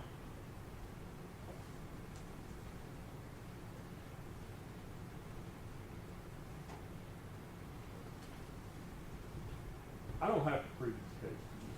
I wish I could, but I can't. You can't prove a negative. What I can tell you is the state has not proven their case. They've not proven the cause of death. They've not proven that the death was an unlawful killing as opposed to an accident, or some rolling over in the bed being an accident, or some kind of health-related issue. They haven't proved that. Let's talk about the gloves. I go around in circles sometimes, and I hope y'all are following me. I apologize for that. But let's talk about those gloves. Ms. Massengill talks about the criminal tore the gloves up in the trash can. I think if you'll remember back and look through your notes, TBI cut those gloves up for testing. I could be wrong, but I think that's the case. Now, what do those gloves tell us? Do they match up to anyone? No. But they do match up to an unknown male. There's not enough profile there to match it to someone specifically identify them, but it matches it up to an unknown male. That's why there's not multiple fingerprints on the tinfoil on the child. Those gloves that match some unknown male. We know it's male DNA. We know that. Finally, let me talk just a little bit about Hunter. There's a text thread, and it's in February. It's between Megan and Hunter, and it appears like Megan's telling Hunter the same story she's telling everyone else. Well, remember, Megan's told Agent Fraley that Hunter doesn't want his name brought into this. He doesn't want to be involved. He told her not to tell anybody anything about the child.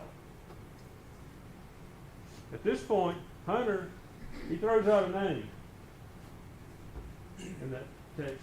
He talks about Agent Wilhoit. He's been involved with the police. He knows the police are looking at this. This is February the 22nd.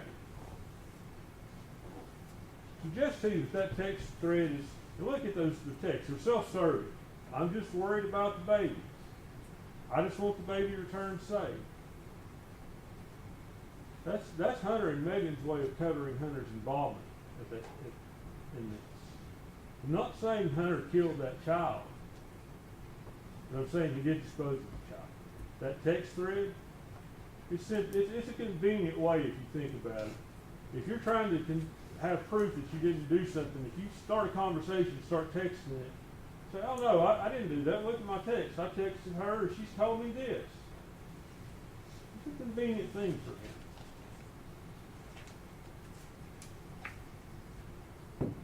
He didn't give his DNA. We know that. His dad talks about he went crazy because he was called a baby killer. Maybe he went crazy because of his participation in disposing of that body. We don't know. Everybody seems to agree he has went crazy. You saw a document admitted this morning. That's where he's being held out of court over in Virginia to be evaluated to see where he's competent for some crime he's committed. He's up at Marion right now to be evaluated. That's what we know.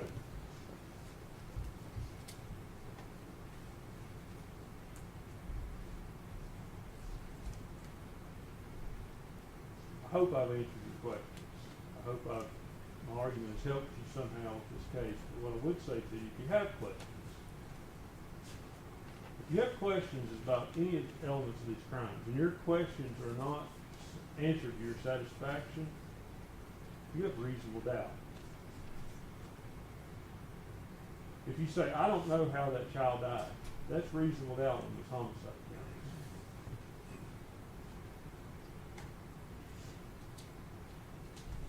I don't think I have much more to say to you. I go to a Baptist church and I hate long sermons, and I'm used to it. I think I've been up here for about a half an hour, but I think I pray you'll come to the right decision. Thank you. Thank you, Mr. Scott. General, you may close on behalf of the state. Thank you, Judge.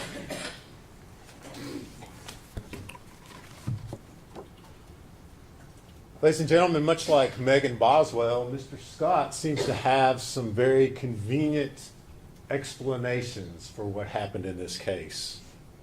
Lots of things that happened in this case.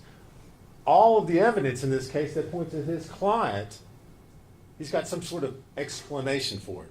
But the problem is, in order to buy into this, in order to believe it, you have to believe Megan Boswell. You have to believe that when she spoke to Agent Fraley on the 25th, that she was somehow, for the first and only time in this courtroom, speaking the truth. But I think each of you, as you sit here, know that's not possible. That's not possible. Megan Boswell is one of those people. You used to hear the expression, the truth ain't in them. The truth's not in Megan Boswell. She doesn't know how to tell the truth. Everything that she tells to every person in her life is for some reason. And that reason is because Megan's trying to get something out of it. She is a master manipulator. Even at 17 years old, you sit there and watch those videos. She's trying to play everybody. She's trying to play the law enforcement officers who are interviewing her. She's playing her friends, every person in her life who walked through that gate and sat up on that witness chair was in some way manipulated by Megan Boswell. Some way. Whether it was about Evelyn, whether it was about how she was going to pay for a babysitter, whether you're the father of my child, whether you're a great-grandfather, whether your wife who's dying of cancer is babysitting the kid. I mean, she knows no bounds. There is no person that she will not manipulate and tell untruths about and to. No one. But Mr. Scott comes in here today and says, yeah, hey, come on, ladies and gentlemen, the 25th, that was the point, which she decided, hey, I'm going to be truthful here. No, it wasn't. No, it wasn't. And we know it's not. It was just another story. She was telling law enforcement to lead them some other way. That's all it was. And if you remember, when Agent Gratz testified, General Massengill was asking him the question, when did this first thing about accidents and rollovers, when did that come up? Well, it came up when the police and law enforcement finally said, we got nothing going on here. We got to give her an out. We got to give her something so we can try to find this kid. They're the ones who suggested it. And then very conveniently the next day she comes in and guess what? Oh, yeah, I forgot. Yeah, that's right. I'm sorry I've been lying to you all for days and days and days now. but now I'm going to tell you the truth.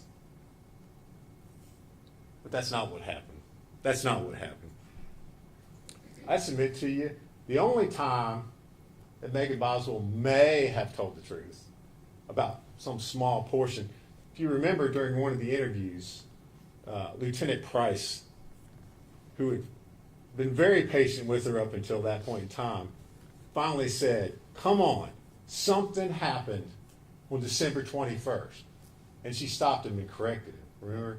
She said, no, something happened before December 21st. Yeah, something did. She murdered her child. That's what happened before December 21st.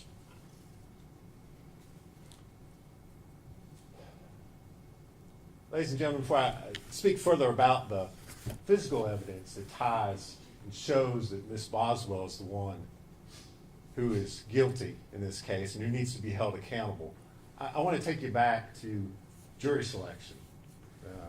Last week when you all were first up here and up there, and I asked you if all of you had brought your common sense with you. And if you, all of you, as you listen to the evidence in the case, would use your common sense. And everyone agreed that you would. And so I want to remind you of that. And it reminds you to apply that to the evidence that you've heard, the testimony that you've heard in this case. Because the defense wants to say that perhaps, again, speculating, it's a possibility that Evelyn just died one day in early December.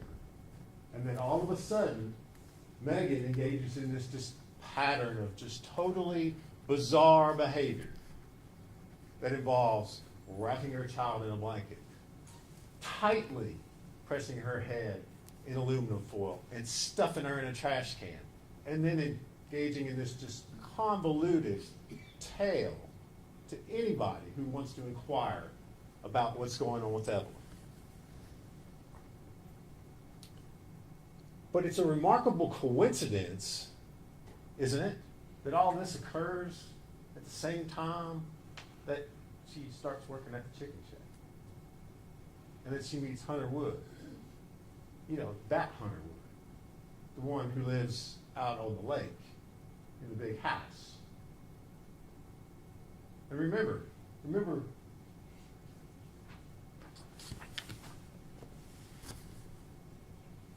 this is where Megan's living before December.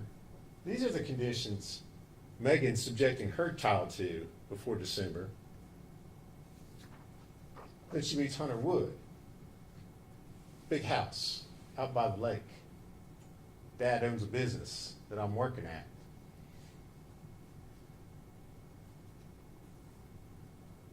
Remember the other things she's telling investigators as time goes on. Needed a break. Was watching 3 kids. Remember, her mom had the 2 other young siblings. Needed a break. Was tired. Wanted Ethan Perry to step up. I've been raising this kid for a whole year by myself. Probably a little bit of truth in there. A little bit of truth. But it's a remarkable coincidence. This kid, Evelyn, natural causes, just dies right at the same time.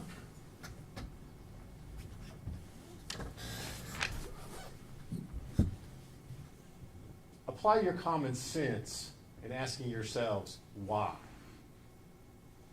Why would Megan Boswell then start on December the 7th? She tells Bailey Hawkins, hey, it's just me. Ethan's grandma has Evelyn right now. December 7th. Remember, she starts Chicken Shack the 2nd. 7th, 5 days. 5 days later. Why does she start telling all these things that are obviously not true? I'm in a custody battle with Ethan. I don't have her. Evelyn's sick. She's got the flu. I can't bring her. Can't bring her up there to get the Christmas gifts. Let you see her. Why does she do that? Why does a mom who, by everybody's testimony, everybody's, her friend Bailey Hawkins told you, I mean, yeah, she wasn't a perfect mom, but she did well.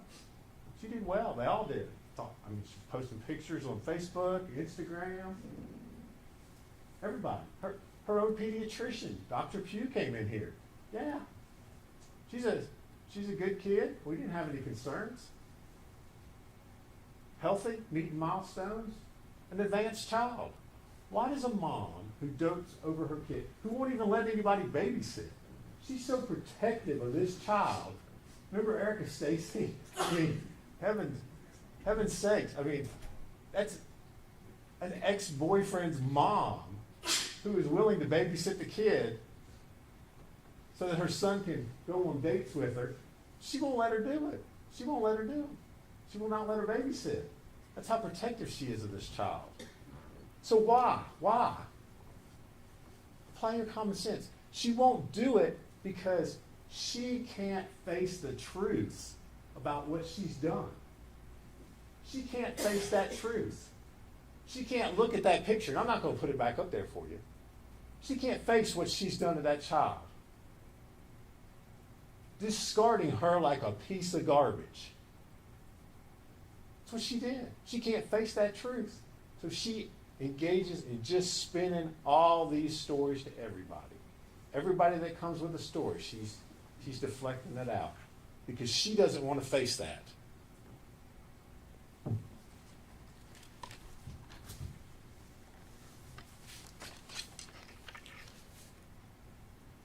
It is almost unbelievable to me that the defense is still arguing that Hunter Wood had some involvement in this case. I mean, truly unbelievable to me that they're making that argument. That has no credibility, number one, and two, no proof whatsoever. Not a single shred of evidence has been presented in this courtroom that ties Hunter Wood to anything dealing with the death of Evelyn Boswell. Not one thing. It's all just rank speculation. Oh, well, because he's in a mental hospital, therefore he must have done something. Right? No. How many people walked up there, took that witness stand and said, oh yeah, I remember when I saw Hunter and Evelyn and Megan together.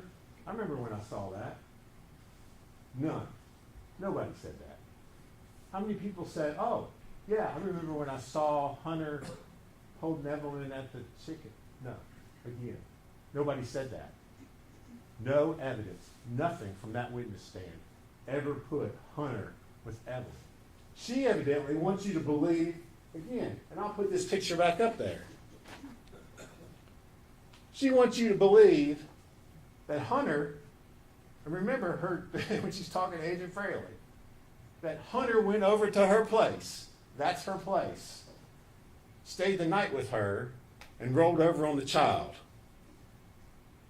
He's got a place over, nice place over on the lake, remember. But that's what she wants you to believe. When her breaking point, when she's finally telling the truth. Apply your common sense to that.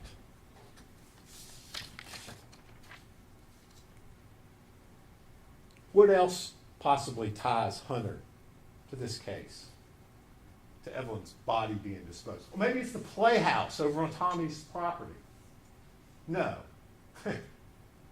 Again, we know Evelyn is probably gone 5 days after she first met Hunter from working at the chicken shack. But Megan Boswell wants you to believe that he's then able to go onto her property and stick a body in a trash can in a playhouse that was built for Megan Boswell.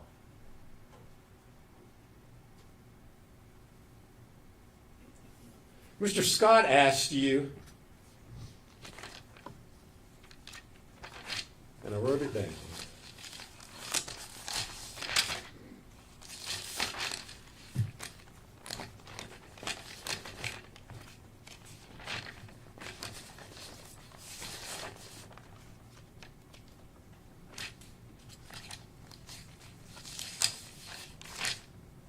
He asked you who was more likely to have left a print on the foil. Well, I'll tell you who's more likely to have left a print on the foil. The person whose print was found on the foil.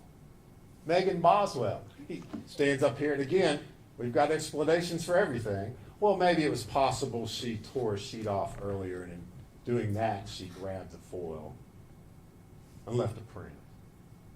Well, there's no Hunter Wood prints on any of the foil. The bag that's stuffed on top of the body where Evelyn's found. Multiple prints on that. None of them belong to Hunter. They all belong to Megan Boswell.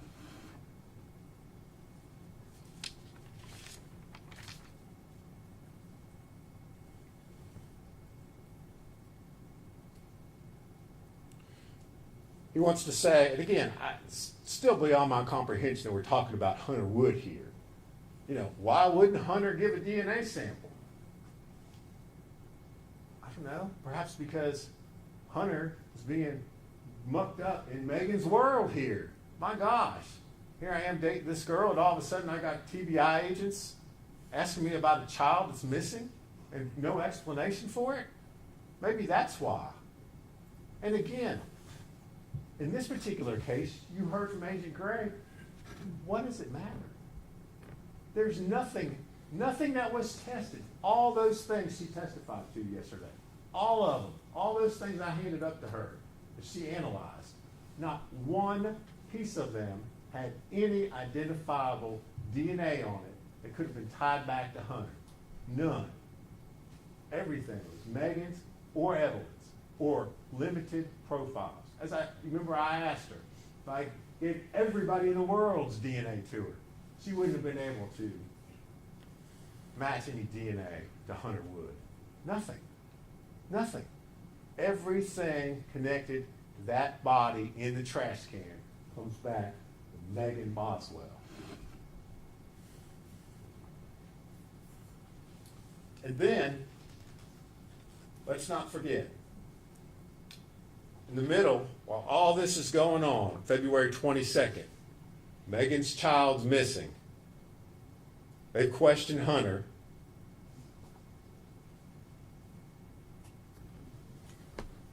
And they had this conversation. And Mr. Scott wants you to believe that this is some kind of contrived thing between Megan and Hunter. But what evidence did you hear that there was any sort of contrived conversations going on here? Nothing. Again, nothing. In order to believe that, you've got to believe one person, Megan Boswell. And we know you can't believe her. No. Hunter says, yeah, but where's the baby? I just want the baby to be found safely. What's her response? If she was truly trying to cover this up, a little bit better response would probably be heard. She says, Dad won't let me go anywhere because of the situation. Hunter, I can't disclose stuff to you on here about what TBI is doing. His concern, please assure me the baby will be found and brought home safely. That's not a conversation with someone that you have that has disposed of a body, that has helped get rid of your dead child. That's not a conversation. Hunter Wood is not at play here, ladies and gentlemen. Not at all. Not at all.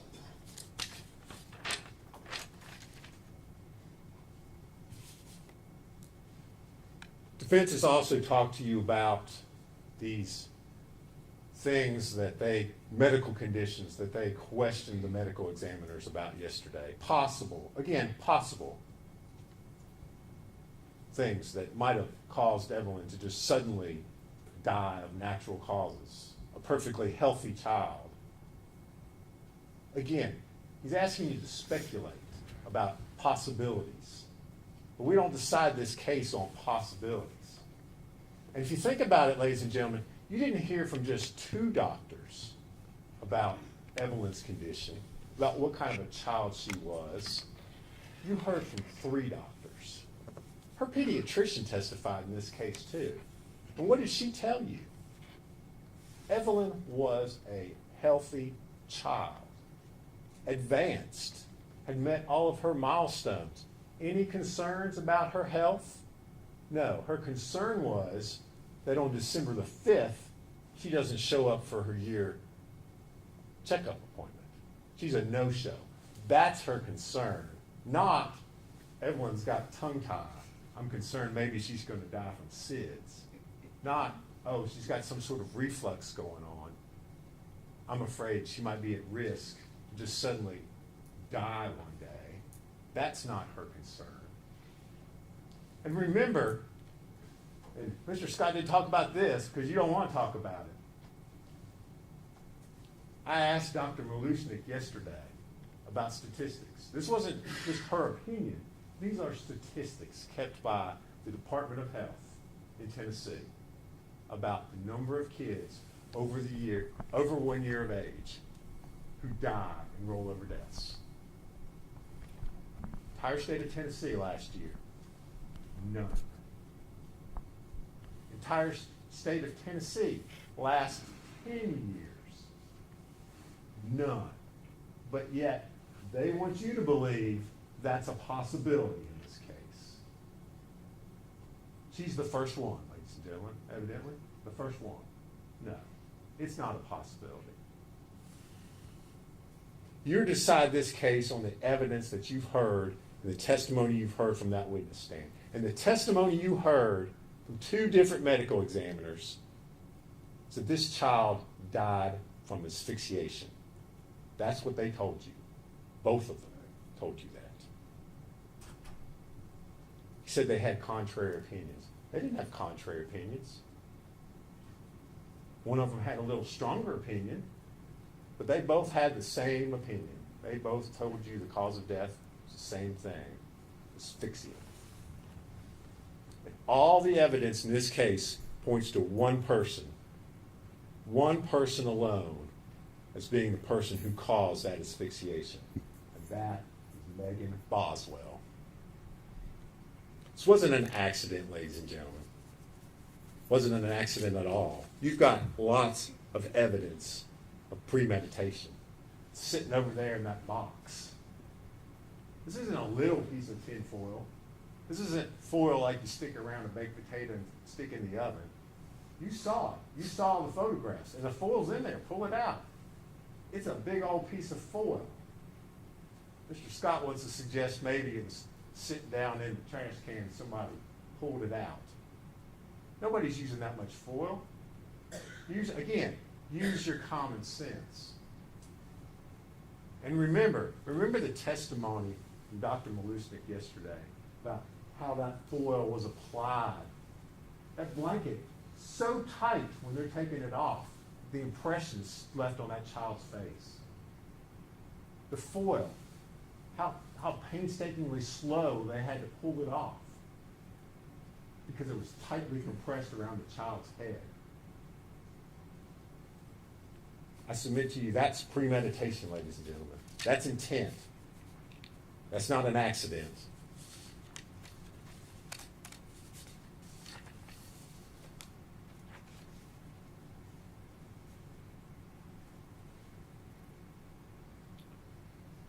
Part of this case, ladies and gentlemen, that, as Mr. Scott said, is really, it's sad. It really is. It's a tragedy.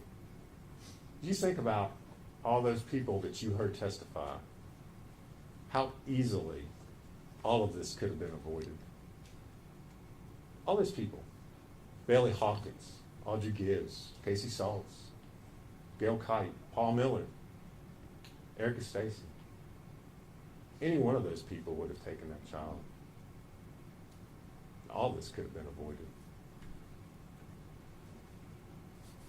But Megan Boswell only cares about one person, and that's Megan Boswell.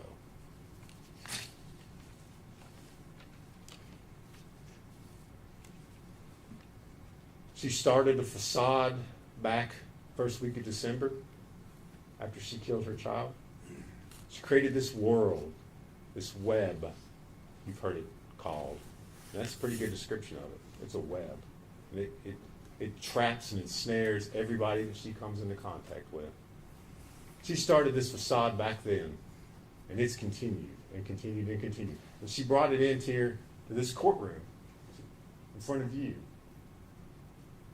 And she's trying to get you all to believe the rollover, believe the accident, believe my child died of natural causes, and that I just flipped out and engaged in this totally bizarre behavior. But in order to do that, you have to ignore the evidence in this case. You have to ignore the forensics that place her and her alone as the perpetrator of this crime.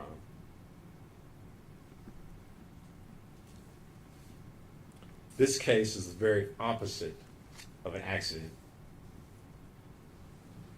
It's an intentional and knowing murder of a child. Megan Boswell got rid of Evelyn so that Megan could be Megan. She enjoyed it. You've seen the picturs General Massengill showed you. Hanging out on Blowing Rock, going to the aquarium, Super Bowl party.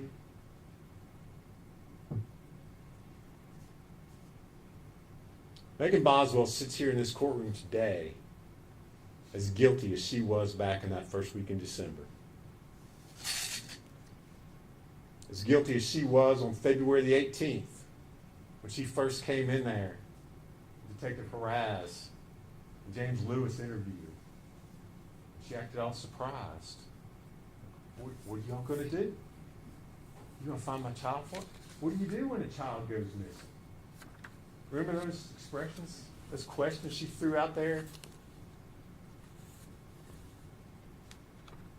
She sits here in this courtroom today as guilty as she was back then because she never learned the one lesson that we all know, which is that you're responsible for your actions and your choices in life.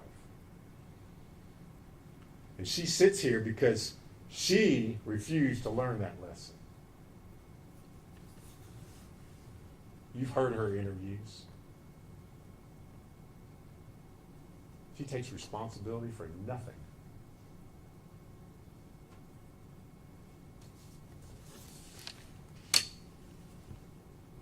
But today is the day that you get to hold her responsible for those actions, for her poor choices and decisions, for her decision to get rid of Evelyn, to dispose of her like a piece of garbage. That's what she did, ladies and gentlemen. She disposed of her child like a piece of garbage. But her poor choices and decisions have a price, and they have a consequence. The state has proven to you over the course of the last week, Megan Boswell is guilty. First-degree murder, a false report, tampering with evidence, and a failing to report that death to authorities.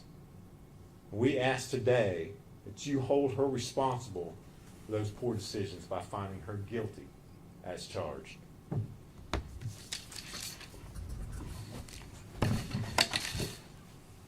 Thank you, General. Have a seat, the attorneys.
Mr. Hyatt, Mr. Selner, Mr. Arnett.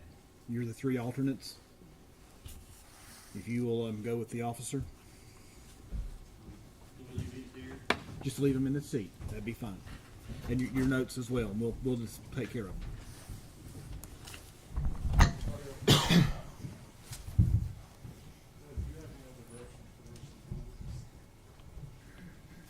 The rest, what do you mean? Yeah, I'm going to finish the charge. All right. Now, back on page 49. When you retire to the jury room, you will first select one of your members as foreperson who will preside over your deliberations. When you have reached a verdict, you will return with it to this courtroom, and your foreperson will deliver the verdict form to the court. Take with you the presentment, the exhibits, the verdict forms, the court's written instructions, and you may retire and consider your verdict as soon as the officer comes back to get you.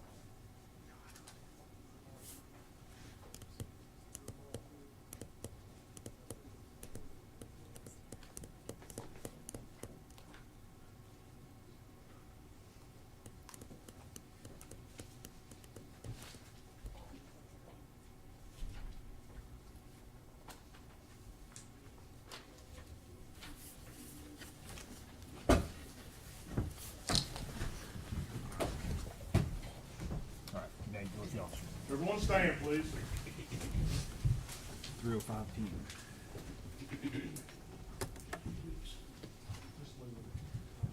Take the ones that you have. Just Right. the three. Leave the others. Take the ones you have. Don't worry about the ones that belong to the others, okay?